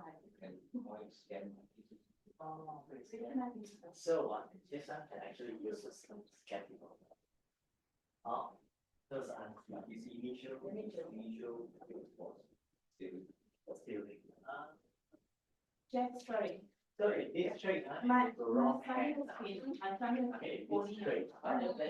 It's like on the rock. No, so I'm in the UK. I'm just not sure if you do them both. Okay, so I'm gonna go in, very phone. That's why I was also if I can go home. Example, now I'm not going to. I might want to. But I'm not good. Then You might what want if to, then I'll join you. somehow Okay, I'm sorry about that. I'm just getting on the West. No problem. I'm one of those straightforward mothers. Like, I'm like, hundred. You come and say like I not just to wanna make make up sure that that was it's okay. You should, you should. because I got confidence that I can do this. That's why I'm getting the right. So I've also been to when they want to just go and make my clothes together. Because then I won't need to be, Sure. I can fix it. I'm just worried. The new table, let me know if you need anything. No, I'm sure you'll be fine. Set correctly. Like foundation. Believe that you can do it. You need to If it's It's from, not nice me first. if it's from someone or a scam company, then it's different. That's why the first 3 days is very important because you want to make sure that your core values is right. In the word of Spider-Man, with great power come great response. Yeah lah, and Not but like Spider-Man is, you can also Uncle Ben, Uncle Ben to Spider-Man. with your belief. It's from Uncle Benny to Peter You Pan. know, I'm Buddhism, and you're Christian, then Christian, you have your own values and all that. So, but this skill, so how are you going to use this skill to, Which one? right? Yeah. That's What important. it should be. My phone, where can I throw this? Oh, anyway, Value. there's no one walking around. So if you like, you can walk all the way there at the corner here. No one will disturb you Oh, okay. because there's no one around. Usually after 1, there's no one around. So you can actually go to the corner where you can see some meal. Yeah, just now to my mind that. Most welcome. Christian. I'm just be against it, that's why I've been doubting, they ask me how they are very surprised why I'm here, because they are Christian. So you are friends. very Like, open-minded, What? Remember? or you are Catholic. Okay, also pastor. We actually cannot, because like, It's like, I just take it as like learning, like what is going on and all. But actually Christianity not allow it, as I explained to you, because in our belief, right, you actually invite yourself into a dark place. And in our mind, there are many doors, like the control room. When you open it, you see something, the devil can do things, like because we are influenced by the spirit. Like in the religions, we have God, we have the evil spirit. So while you are in that darkness, like the devil can actually implant some thoughts on. That's actually very much Muslim stuff. The gene. So Muslim will talk about that on that context. But if you look at the structure of how the psyche works from the psychological background, it doesn't affect. It's just only a belief system. But of course, when the core value of the belief system of especially certain Christians, they are very orthodox. They are more very firmly believing in the system. It becomes a value to them. They will choose to ignore or reject it. Yeah, because some of them, they even like, not only therapy, even meditation. Yeah. Even, yoga. Yeah, right, yoga too. Correct, you guys cannot. Because they said the yoga. Meditation also cannot, Yeah, maybe. yeah, because they say meditation, you will attract, you know, The spirit. but for me, individual is your initiate stage, your intention is very important. Because I do believe, if those people is, maybe they are not stable, they might stray. God. Yes, that's why when I shared meditation with some people, they said, oh no, they said they are very 听说会走火入魔. I don't totally disagree because I have done it and I will realize, oh, okay, that's what they meant. As because if they are not firm enough, they might keep chasing it, keep wanting it. So it becomes you lose the balance. If you are not firm enough, even for meditation or for yoga. Some people, if they know it for unity, it's for part of life, it's a kind of concept, then they know where's the balance to drop it out. But some if not, they'll go all the way to wow, do all those very difficult, they are chasing. Yoga is this, then it's not what original yoga or meditation is. So it's still human. It's still human. Based on the spiritual practice, belief system, culture around it, and how much they inculcate the belief system. For example, the Catholicism. Catholic, if you cannot divorce, if you divorce, you go to hell. That's a belief system. But to them it's so strong that they choose not to divorce. But in church time, I did felt a bit of trust. Oh, there won't be trust, especially in charismatic churches where they get slain by the spirit, they lie down on the floor, especially when they go into the state where they sing hymns and that until they end with it. So what happens is in that stage, they may even speak in tongues, especially for charismatic. So in that context, it's about overloading of the message unit by the pastor leading the group. They may not say that it's hypnosis, but they are in track. It was like the occasion when you go to the pastors and they bless you or something. Yeah. Sometimes when they just put your hand on the tree, Wait, God is Holy Spirit. yeah. Yeah. It's like the Holy Spirit. I see a lot of people fall down. Like after the master like try to They call it sleep by the Holy Spirit. So are they in trance? Yeah, in trance. Yeah, in trance. But it's a very short period of time, I said really. Then suddenly. Yeah. When the operator is on the Because there's a breakdown. What about operators? What I don't get. hypnosis is an operator, correct? In the pastor, after laying the subject they sleep by the spirit, they go down in trance and then they go into a state where they either get enlightenment from God, prophecy whatsoever, they go into that state. After that, the pastor long to someone else already. Thousands of people cannot handle one person, right? So then the fellow still in trance, Yeah. even though. After what you come out already, like what I say?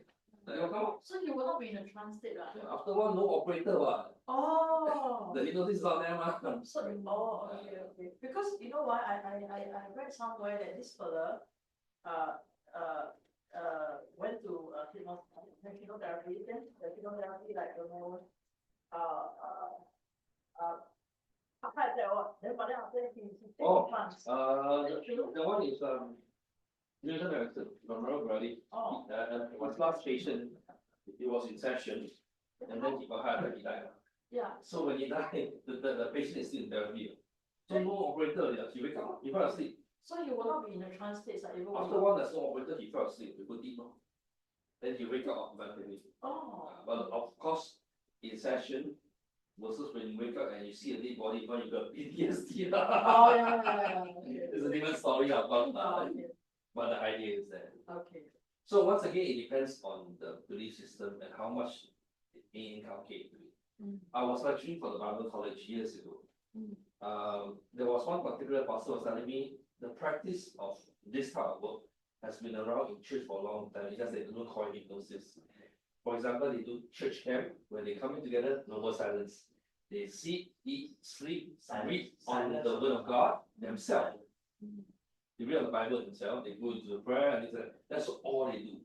The whole camp is like that for about 5 days and after they release them. So they're already practicing it. So when I was teaching in Bible college, suddenly, oh, got such a thing, I don't even know. But until they tell you, then you know. For some Christian that expose the way, they say, oh, okay, silent meditation. Oh, I was actually sort of silent meditation, but they don't call it meditation. It's quiet time. Yeah. Yes. Or they do, but they use depending on which congregation. Some call it meditating on the word of God. But Quite done. the only major difference, right, is that you will see we relies a lot on God. Like even the marriage, right, we call it vertical marriage. Is that the husband and wife with the God. So it's that the covenant, right? It's not I love you, you love me. It's not between us. It's between I love God, you love God. It's a That's why. That's why the reason why cannot the divorce, right? It's because it's not between us. It's between God. Oh. Yeah, it's that the promise is not that I promise that I will love you to you. Because human and human you can break the promise. but if it is with God, right, you need to honor that decision. But they give the exception, say if you get like 家暴, or like the person adultery, or the person pass away, these three, then you can move on. But if let's say like 你这爽爽不喜欢, you actually cannot. You need to you need to reconcile. Layman terms, sudah.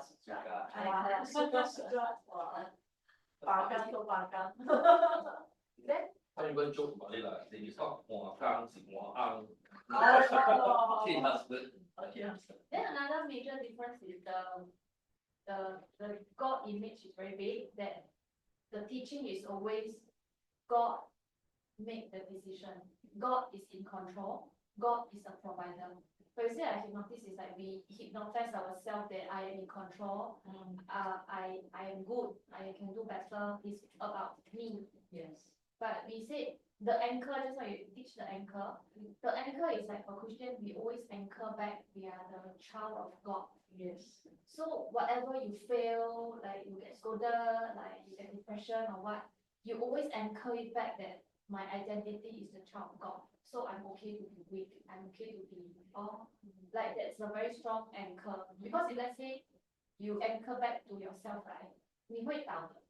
没有你没有一个靠山的。So the anchoring is the identity. So another question is with your belief system, what can you do by integrating your learning so that you can practice it in the basis to help Christians? Yeah, Because it's just only a technique, that's all. correct. So Yeah. your this and okay lah, because yours is God. Mm. That communication is also very important. Mm. Yes. But I felt sometimes the God thing can be very misused by human beings. I still remember my maths teacher. Every time I don't know about that, let's pray to God. I felt he misused it. After praying to God, I still don't know. I was only praying for Because at the end, I told my mom, Mommy, 不要再请这个老师了。Every time he make me pray to God, but I still don't know how to do my maths. Because I felt he only and a lot of human is using that the out of the name of God, but they are not taking the real meaning of. It's like they also use it as a tool. Yeah, and it's misuse lah. 我觉得是 misuse. when you hold very strong belief into an entity, the entity may not necessarily be God. Example, when you believe so much into Donald Trump, you will take Clorox to clear COVID. It's about belief system. So when the belief is so strongly integrated inside your unconscious, it becomes part of your structure of accountability. And therefore, those people who believe very strongly that you have a demonic possession and that stuff, it became a basis for them to follow towards whatever that you focus on and expand. So even though you may not be experiencing that, but by believing in it, it becomes part of what you call fulfilling prophecy. So you start believing it and it becomes true to you, and therefore it leads you to the state in your need. By giving them the basis to know that they are in control. Bearing in mind, as a therapist, you have to work in a context with working with different types of belief system. So, what's the word for the Chinese always say? 跟人讲人话，跟鬼讲鬼话。Same principle. You speak Depends to on the situation and who you are talking to. So when it comes to certain belief system, certain values, when they are in need of help, anything goes. The one who did a review for me for Google, if you go to Google, you find my website, you search for Google for me. There's one guy who talked about how I helped him a lot. Because he was around, he ran, basically he was in a bus. The bus ran over the biker line. He was spring in front. So he got PTSD. He was seeing psychiatry, psychologist for a few months. It didn't work. He came to see me. I did a contact with him. together with Amy and ABE as well as this hypnosis. The result is instantaneous. But he's a very devoted Muslim. Muslim. He got to the point where his girlfriend is Christian. So it's a hard time. He wants the girlfriend to convert to Muslim before he can get married. But he's very spiritual. It still work as long as when you are so desperate deep down inside, especially when it comes to a mental condition, your willingness to find any way to resolve it. Yeah, I think they want to recover Correct. from where they, yeah. So yes, prayer will work, no doubt. However, sometimes it's like there was I remember there was this pastor years ago, because in my circle we get to meet the pastor. We talk about it. There was a saying by this particular pastor, which is interesting. He was saying that there was this guy who was stranded on an island. You heard about the story? Okay, there was this guy who was stranded on an island, and he believed in God so much. You pray and pray and pray and pray. Then when you stranded on an island, first thing there was a guy who came in a jet ski. Say, come on, I'll bring you over. Say, no. I believe in God. God will provide a way. Then the jet ski left. Then the motorboat came. Saying, no, don't need to. I believe in God will provide a way. Then the boat ran away. Yeah.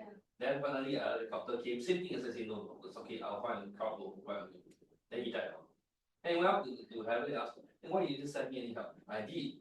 But you rejected. Correct, but you never take into the basis of given the opportunity.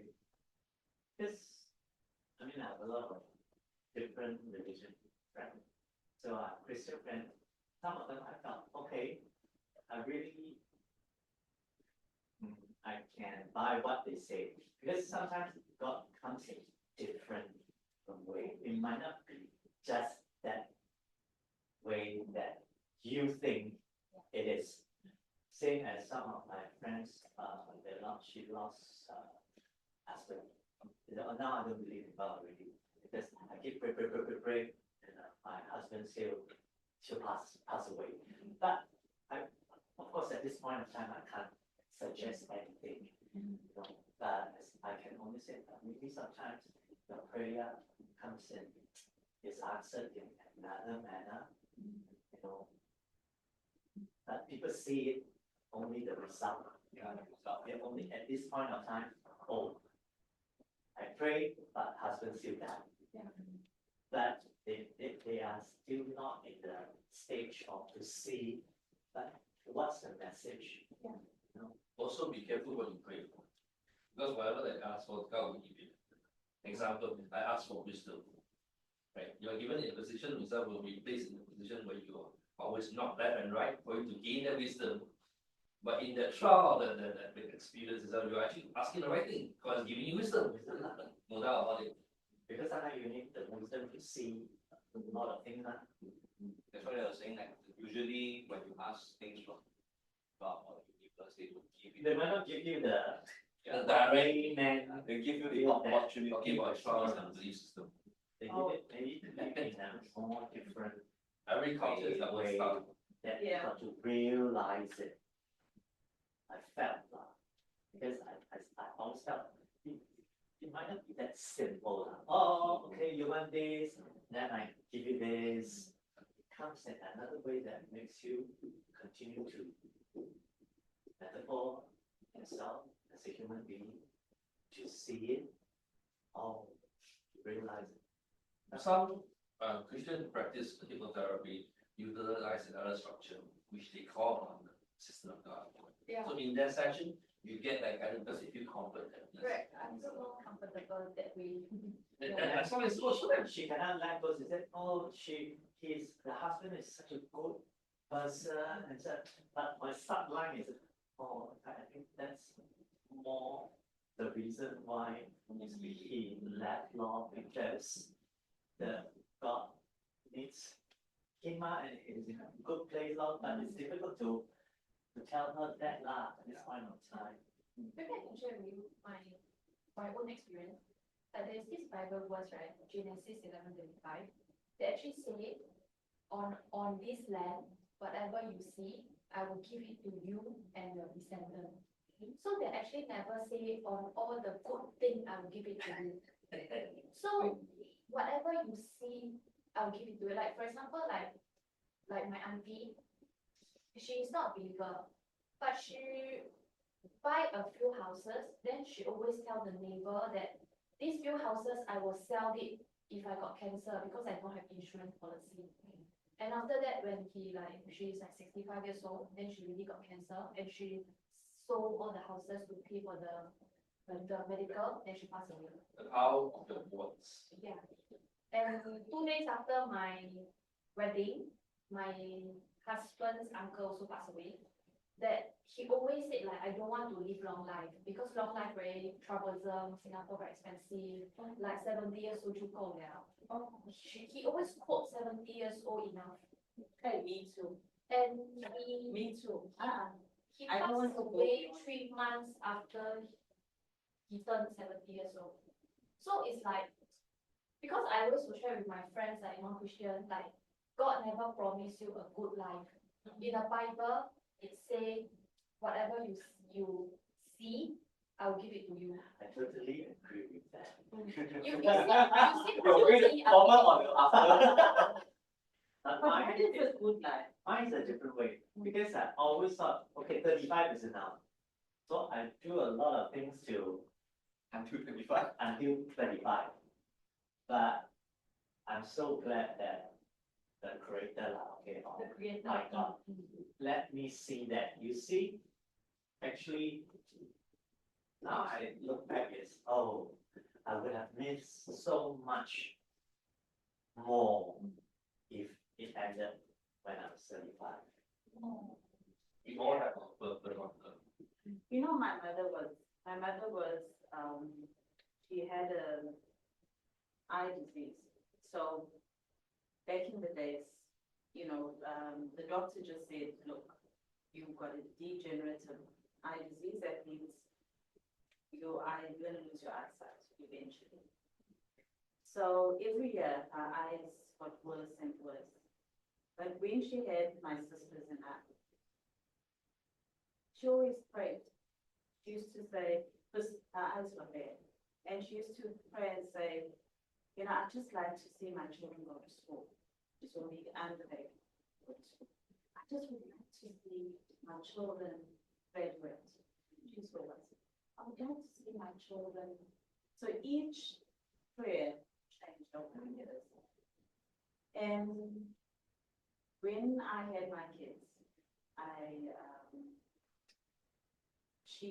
her eyes were really bad. I mean, like they were so bad. I think she had like maybe 5, 10%. The reason my mom actually used to pray like that was because my mom was a single mom. My father died when we were very young. So she had to raise us. So that's why every year she would pray just to make sure that we actually went through each of the stages, we worked ourselves.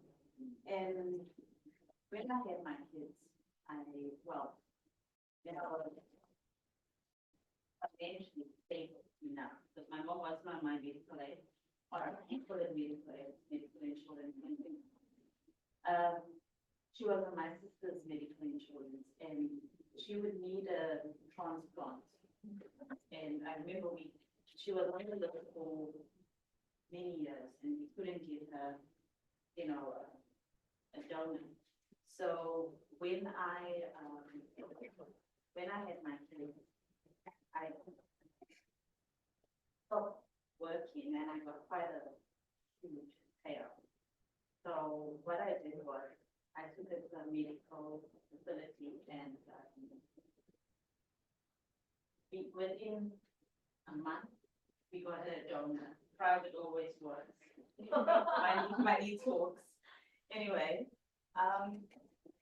but that's just one of her prayers. I wanted to see all my dreams. She just wanted to meet them. And so that's actually she managed to look and see my children. I out of the way to go, my children with them. And I worked until a year, and then they rejected. That was very painful. It so happened that the doctor that did her eye transplant 4th or almost gave birth, almost delivered my son. A weird story how we all became friends. But the second time round, the eyes rejected, there was another donor. And my mother is saying, you know, God bless her. She said when they contacted her, she was like, no, give it to somebody else. I've already seen all I need to see in this life. And I mean, yeah. And so, you know, she lived with her, you know, because they just leave it in, you know. But yeah, she lost her child eventually. But yeah, she was a kid when she was. I think for me, my mother's eyes, I don't know, put us as a family a lot. We learned to, you know, like the friends we had.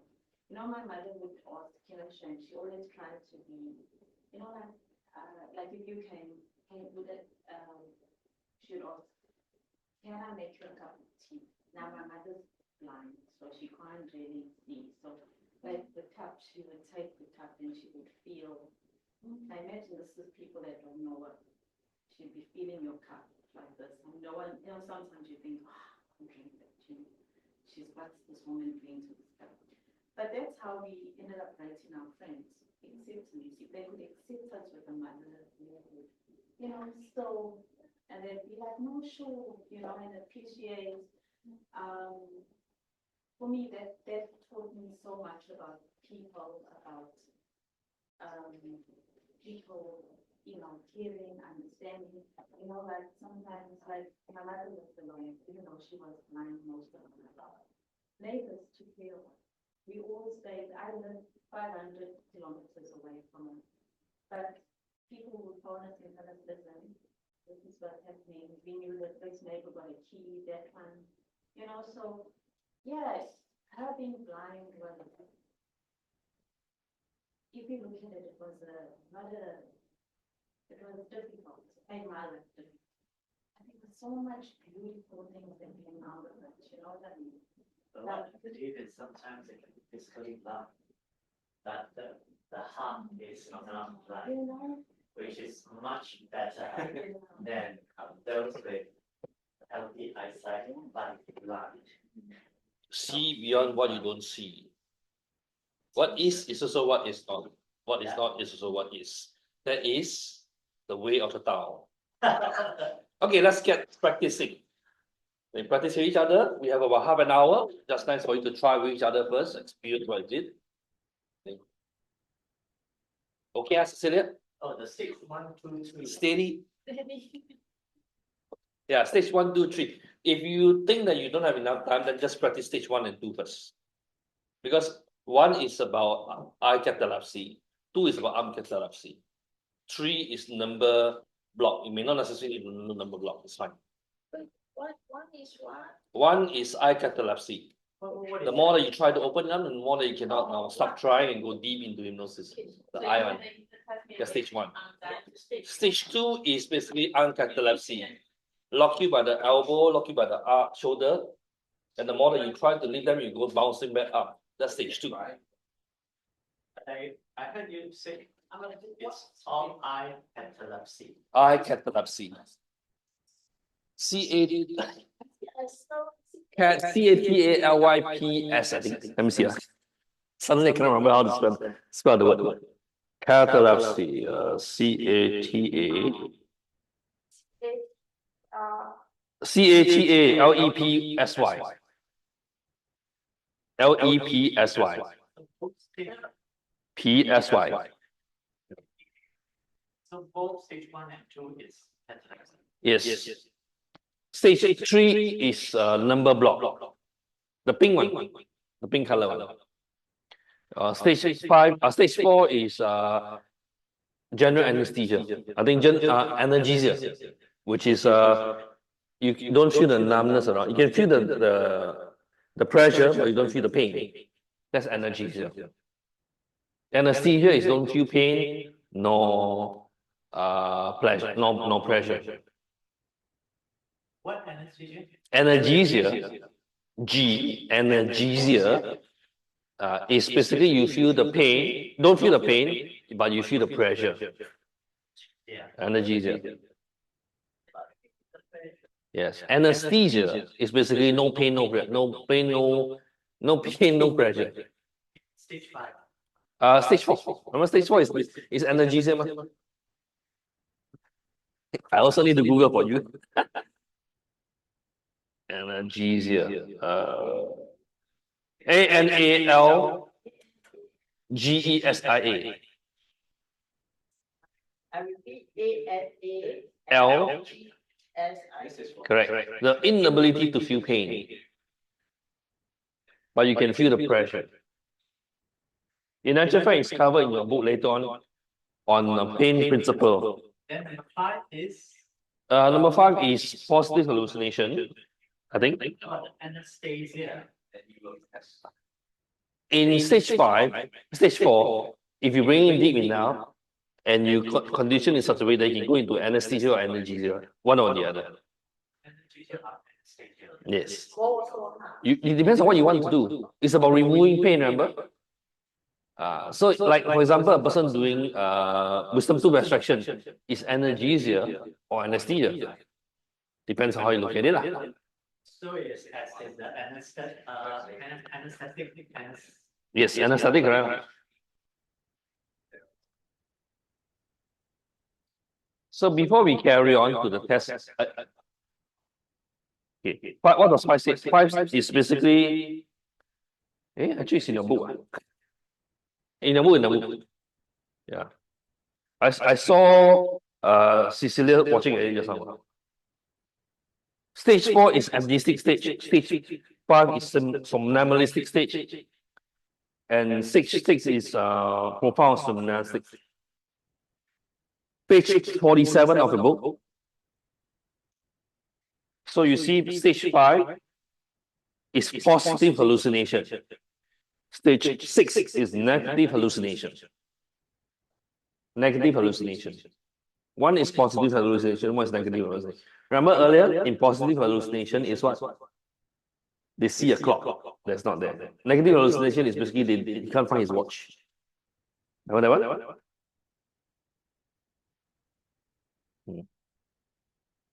See or hear things which do not actually exist. So I'm going to show you two more slides before we go to the practice. So what is somnambulism? In English terms, somnambulism also means known as sleepwalking. Include undesired actions such as walking that are occurred during abrupt but limited arousal for the non-REM, slow wave sleep. Somnambulism has been associated with various sleep disorder. That's general term somnambulism. While somnambulism in hypnosis is a totally different thing. In hypnosis context, it refers to the ability to transition smoothly, easily between a conscious and the unconscious state. Okay. So a somnambulist is a person capable of reaching a profound state of hypnotic trance can be learned from a practicing and experience. So the more that you practice, the easier it is for you to go into state.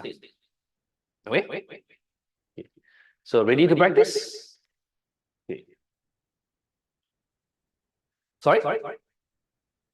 Yes, I will give you the slide. Yes, I'll give you. Yeah. So if time is an issue, just do practice depth test 1 or 2. Okay, ready, go.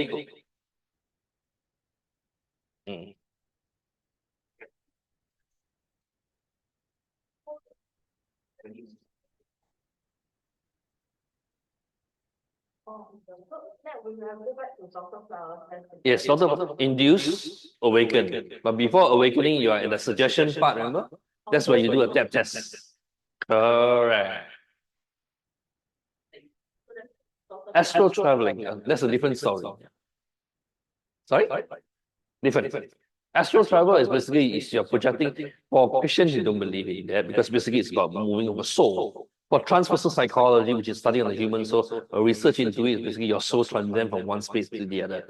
The Chinese Taoists, you might have heard of the 八仙过海, 铁拐李, one of the Taoist deity. He left his body to transcend space to go and visit many places. When he came back, his body was burned. He's a scholar, I think. Then he was burned. So because they thought that he died, so they burned his body. So he moved into a dead body of an old beggar, I think, with a limping leg. Okay. So that's an example of when they go into the transcendental experience, or they go into what's the word that you say earlier? Astral travel. Yes. Yeah. Not this. Not the same. Not the same. In the Dropbox resource I just dropped you, there is one segment researched by the CIA on astral travel. You can go and read through it. It's there. Very interesting research. How they do astral projection and they see into the future what's possible that is there. Very interesting research. Yeah, astral travel. Our human brain, you have what you call a pituitary gland. Have you seen the movie Contact? Jodie Foster. It's a very old movie where they built this machine where they can see into the future. And the thing will spin in a different way. Our human brain at the back will have a pituitary gland.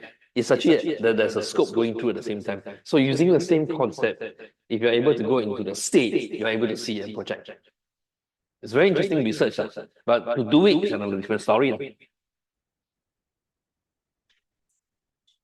Indonesian. That she's based in Indonesia, but I met her here in Singapore. And she said that because she was Brazilian, that was her, where she was Brazilian.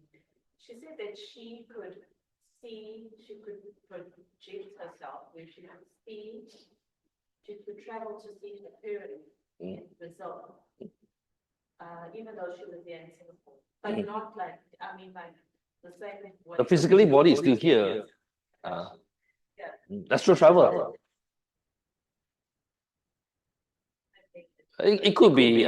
There are many ways to explain it. Some call it astral travel, some call it journeying. And the Native American Indian even do what they call dream walking in certain extent, where you can even journey into another person's dream. So there are many different cultures, many different belief systems. Every belief system is different. Anyway, stop practicing. We only have 20 minutes.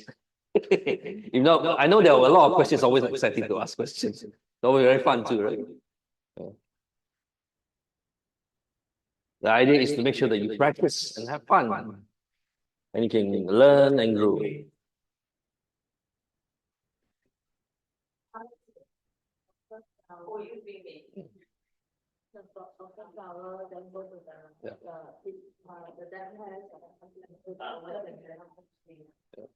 There you are. Look at the wall in front of you, and you can walk through the wall. You can walk through the wall, right?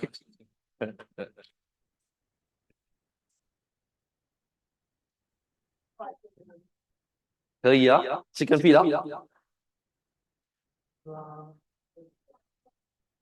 Dr. Flower. Cecilia very happy in flower.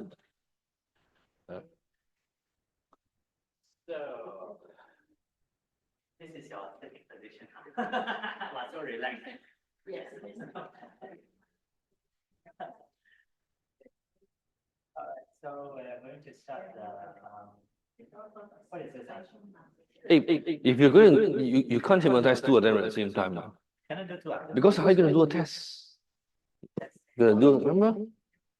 Depth test. So in depth, you see stage 2, right? See?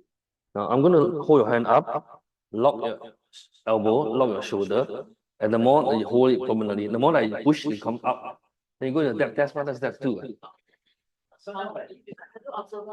Also, you can wake up one. So this one, I think slightly weird.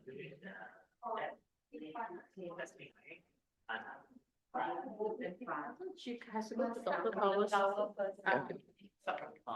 Yeah, you start from Dr. Powers first. And with the awaken. Yeah. Yes. Your subject, your Once you reach this part where the suggestion part, Yeah. see, before awakening, as you go into post-down suggestion, then you do a tap test 1 to 4. It's a pink, it's a blue color. It's a blue color. So you go until here, right? Then you go to here, post-down, then from here, then you do test. That's a joke awakening. 对。 So naughty, eh? So naughty. She's so happy that she do first the song. So, okay, all right, let me just start the session. So I need to look at the wall in front of you. As though you are looking through the wall and really In a very pleasant scene. get the scene in a big, dreamy way. Soon you will find all the muscle groups in your body will be relaxed. The facial muscles will relax. Your arms will relax. Your legs will relax. Sorry, I'm going to stop this for a moment. Interrupt. Yes.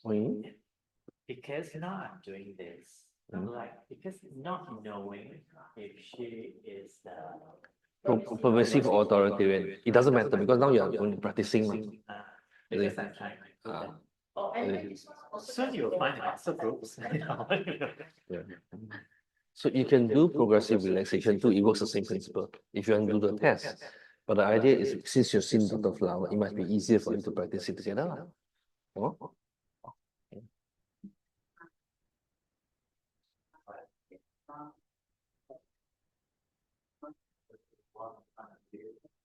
As though you are looking through the wall at a pleasant scene. Look at the scene in a big and dreamy way. Soon you'll find all the muscle groups in your body will relax. The facial muscles relax. Your arms will relax. Your legs will relax. Your whole body will relax. Soon you close your eyes. Sound peaceful.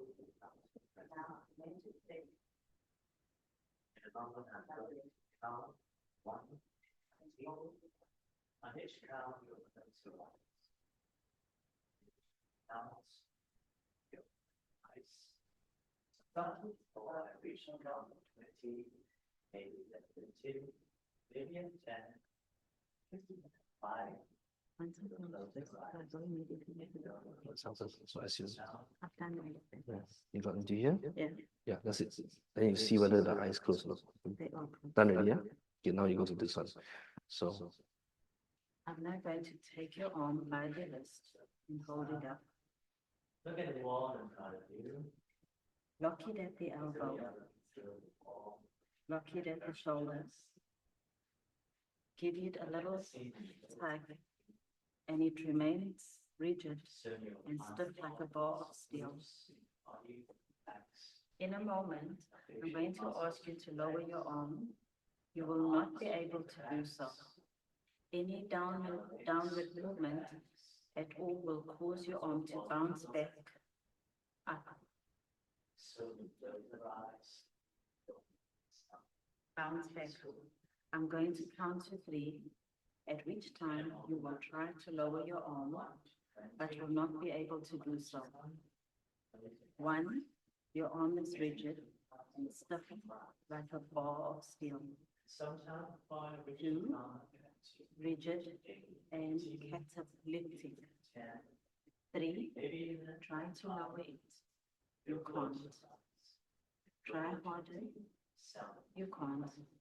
Try harder. Cannot. Stop trying. Unlock your elbow. Unlock your shoulder. Place your arm in your lap and go deeper into hypnosis.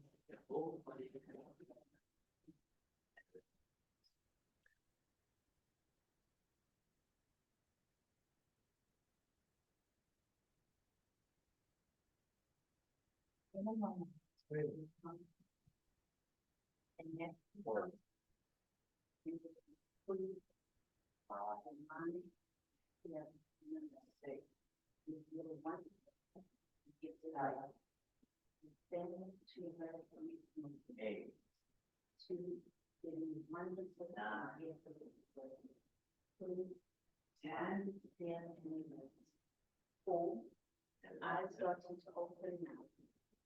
5, 12, eyes wide open, 13, fully awake now.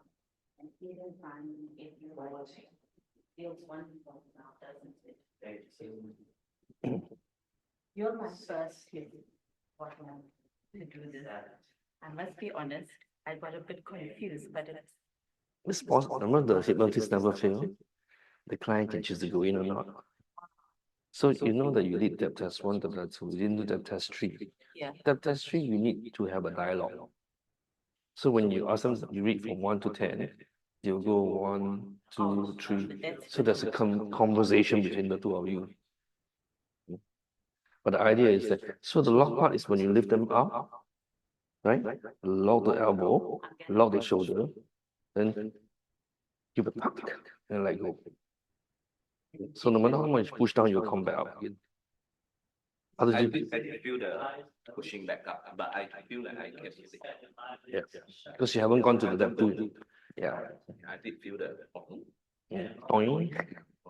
Right, you're my first kid, so I need all the notes. Because I know I big fault. So you're I 5, tried to slow down, but not to slow down a lot faster. even 9,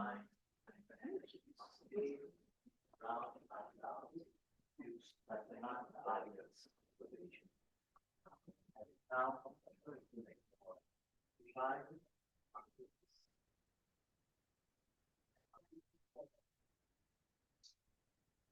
1, 5,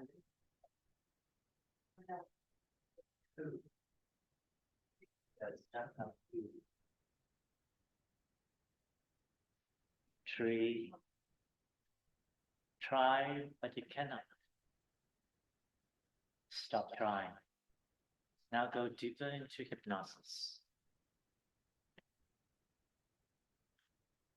I'm now going to take your arm by your wrist, it up, lock it at the elbow, lock it at the shoulder, give it a little tug, and it remains rigid and stiff, like a bar of steel. In a moment, I'm going to ask you to lower your arm, and you were not able to do so. Any downward movement at all will cause your arm to bounce back.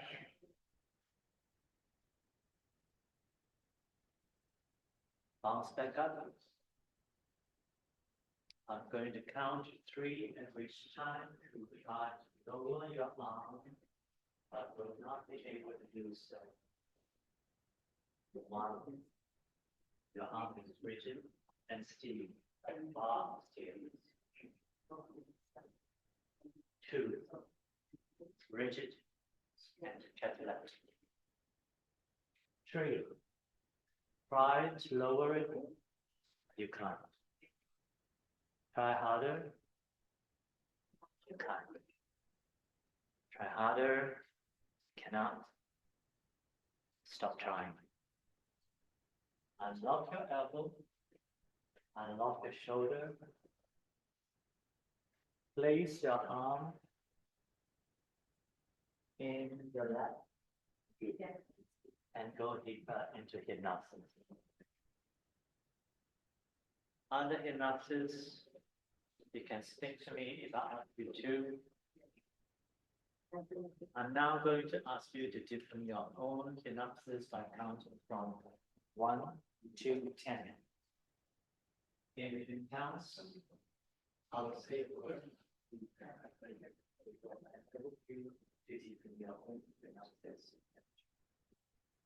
Now count slowly.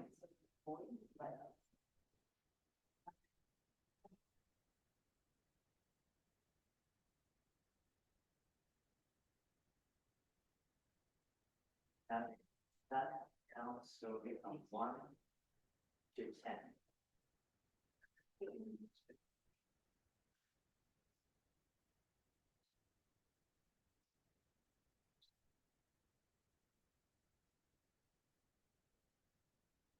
when you count from 1 to 10, the only way you can manage numbers is as follows. 1, 2, 3, 4, 5, 7, 8, 9, 10. 10 backwards. 10 to 1, living out number 6. Now you can count from 1 to 10, please.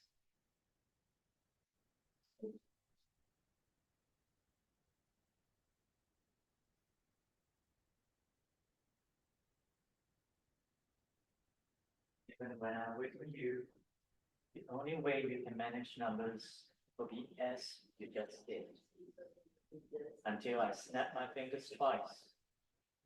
When I snap my fingers twice, you'll be able to go back to your original mood of counting.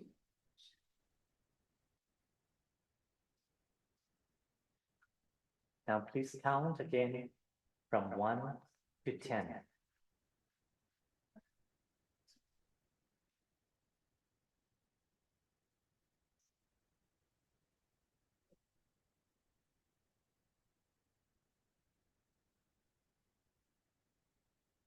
Now you count again from 1 to 10.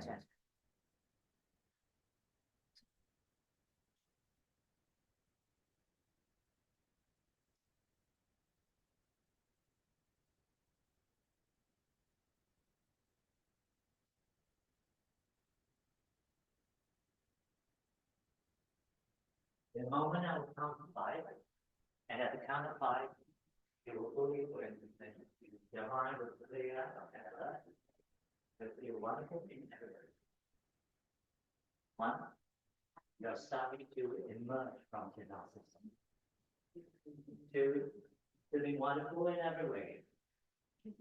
3, your mind is clear and alert. 4, eyes starting to open now. 5, eyes wide open, fully awake now. I'm feeling fine in every way. Feels wonderful now, doesn't it?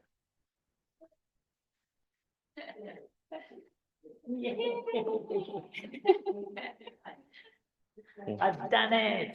Yeah. What do you, when you count from 1 to 10, try again, 1 to 10? 1 to 10? 1, 2, 3, 4, 5, 6, 7, 8, 9, 10. Very good.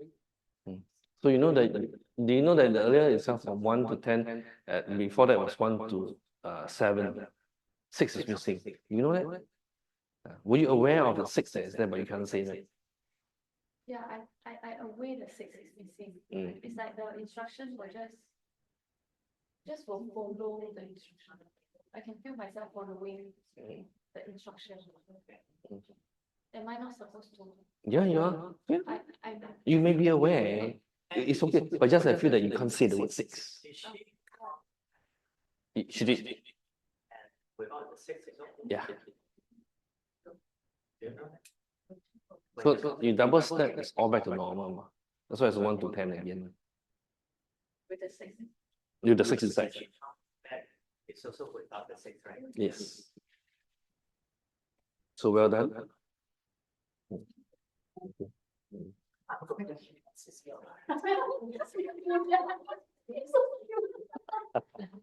So now you have to practice again, will you? You can now hear twice. Wait, Yeah. very okay. No, it's okay, your practice. So if I say, Huh? my client now, when I say to this, right, they cannot open to the, it gets stuck, right? They cannot open. Right? You know, my client actually loud, I try to open by smiling. Yeah. Why, Because they realize that they realize, hey, how come it works? It can be quite funny, ma. They giggle, no, I'm like, then I just wait for her to giggle finish that. Because you can ask her when you wake up. Yeah, I did ask her. It was just yesterday. Yesterday, when I finished, right, she couldn't wake up. I keep So saying, shook, right? yeah. Yeah. Then I sit back down, I wait a while, then I think again. Then after that, you actually Next hear time the we things should out. Say, yeah, I refuse to wake up. It was so comfortable. Your furniture came already. Today, my husband is handling now. Later I need to go there. I also didn't have to go there. Okay, we need to. Can- Because I'm trying to Locate look at the script. So it's you can just read once, then after that you go to this part which is post notification, then you go to depth test 1, 2, and 3 lah. Oh. 可以啊，可以啊，You should know lah. I mean, you've done this before. You can watch out for them.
You practice already, ah?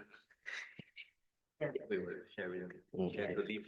Yeah. Then why you can practice again another day? Come in practice. So yes, so I downloaded it. But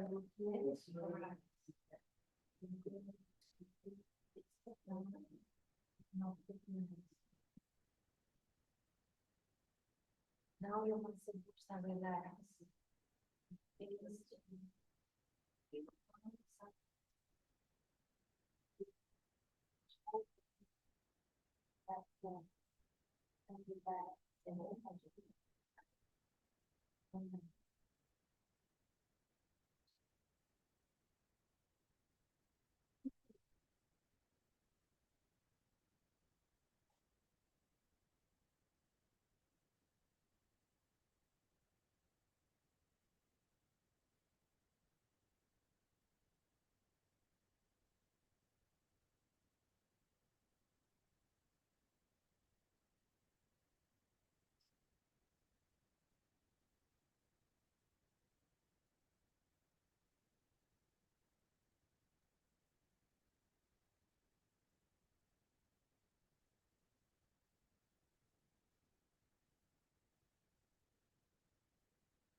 Keep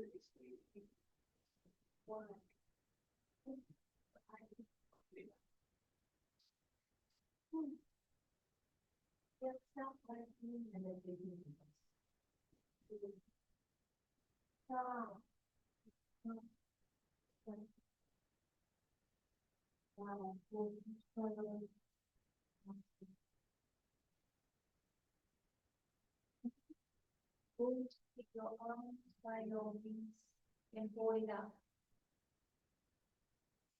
Locking at the elbow. Locking at the shoulder. Give it a little tap.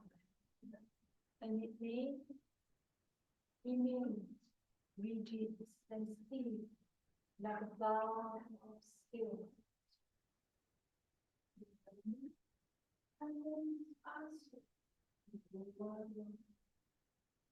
You want to come and practice on the 8th of November? Yeah, got time. Because there's 4 of them missing today. So you got the They come over to my office and practice. same lesson. Hmm? The same. No, Peninsula. No, I mean the same lesson, today's lesson. Yeah. It's just only the practicing part. On the 8th, next week. Yeah. Before the class on the 9th. Eh? Before the class on the 9th. Yeah, I was doing. Oh, that's gonna be interesting. Who's gonna win? No, Trump.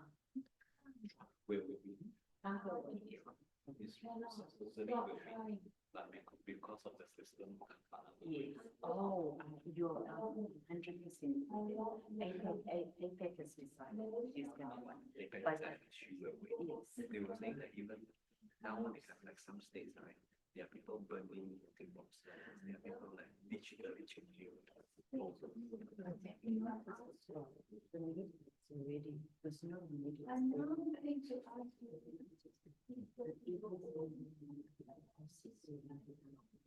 She's always like Yeah. She's been chosen by the world. At this stage, when you see Trump is so they already 5%. So they're trying to.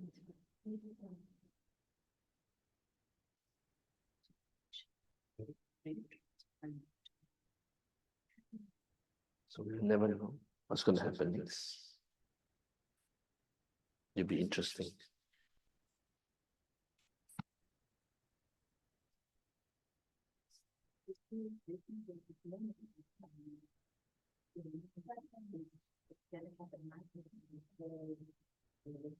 Iran and Israel. Yeah.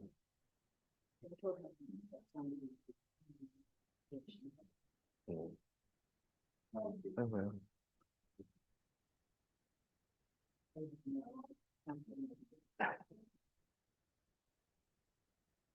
Oh, well, that's the rule.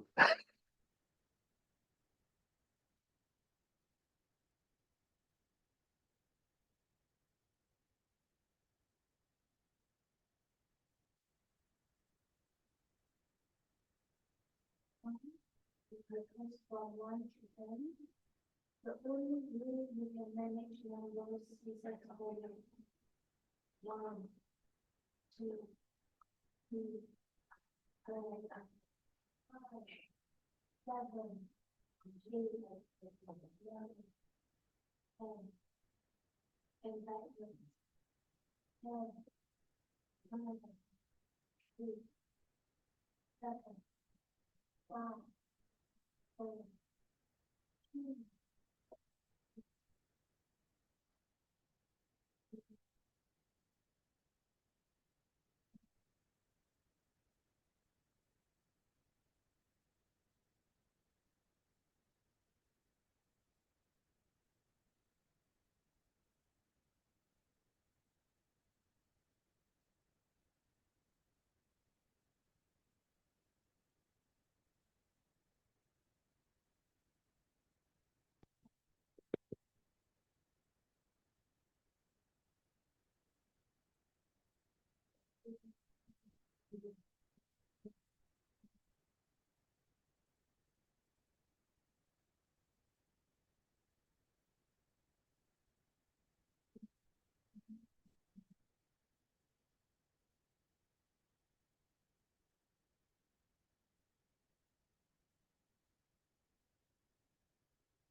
So happy, Cecilia.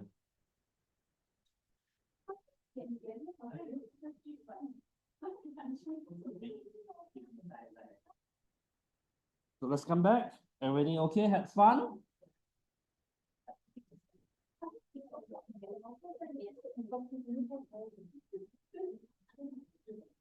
应该是没问题了哦。对啊。I took some picture for you. I took some picture for him also. Because it can show that you are in the state. I haven't yet put in the chat now. Chat to me, yeah.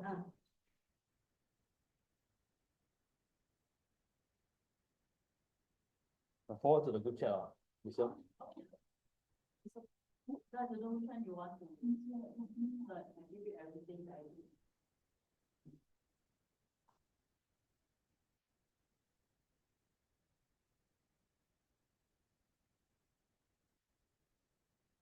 Yeah, that's good, but in this. You did well. Yeah, but, I want to, very well.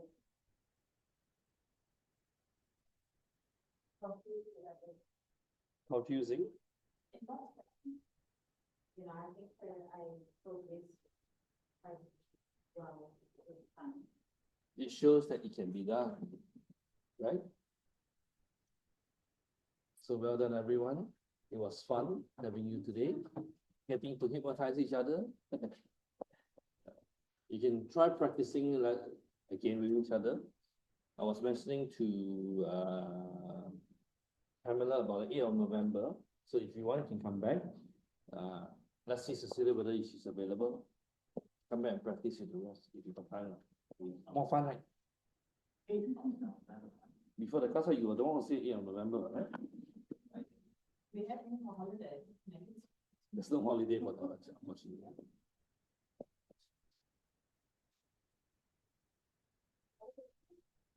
You mean the makeup class? Yep.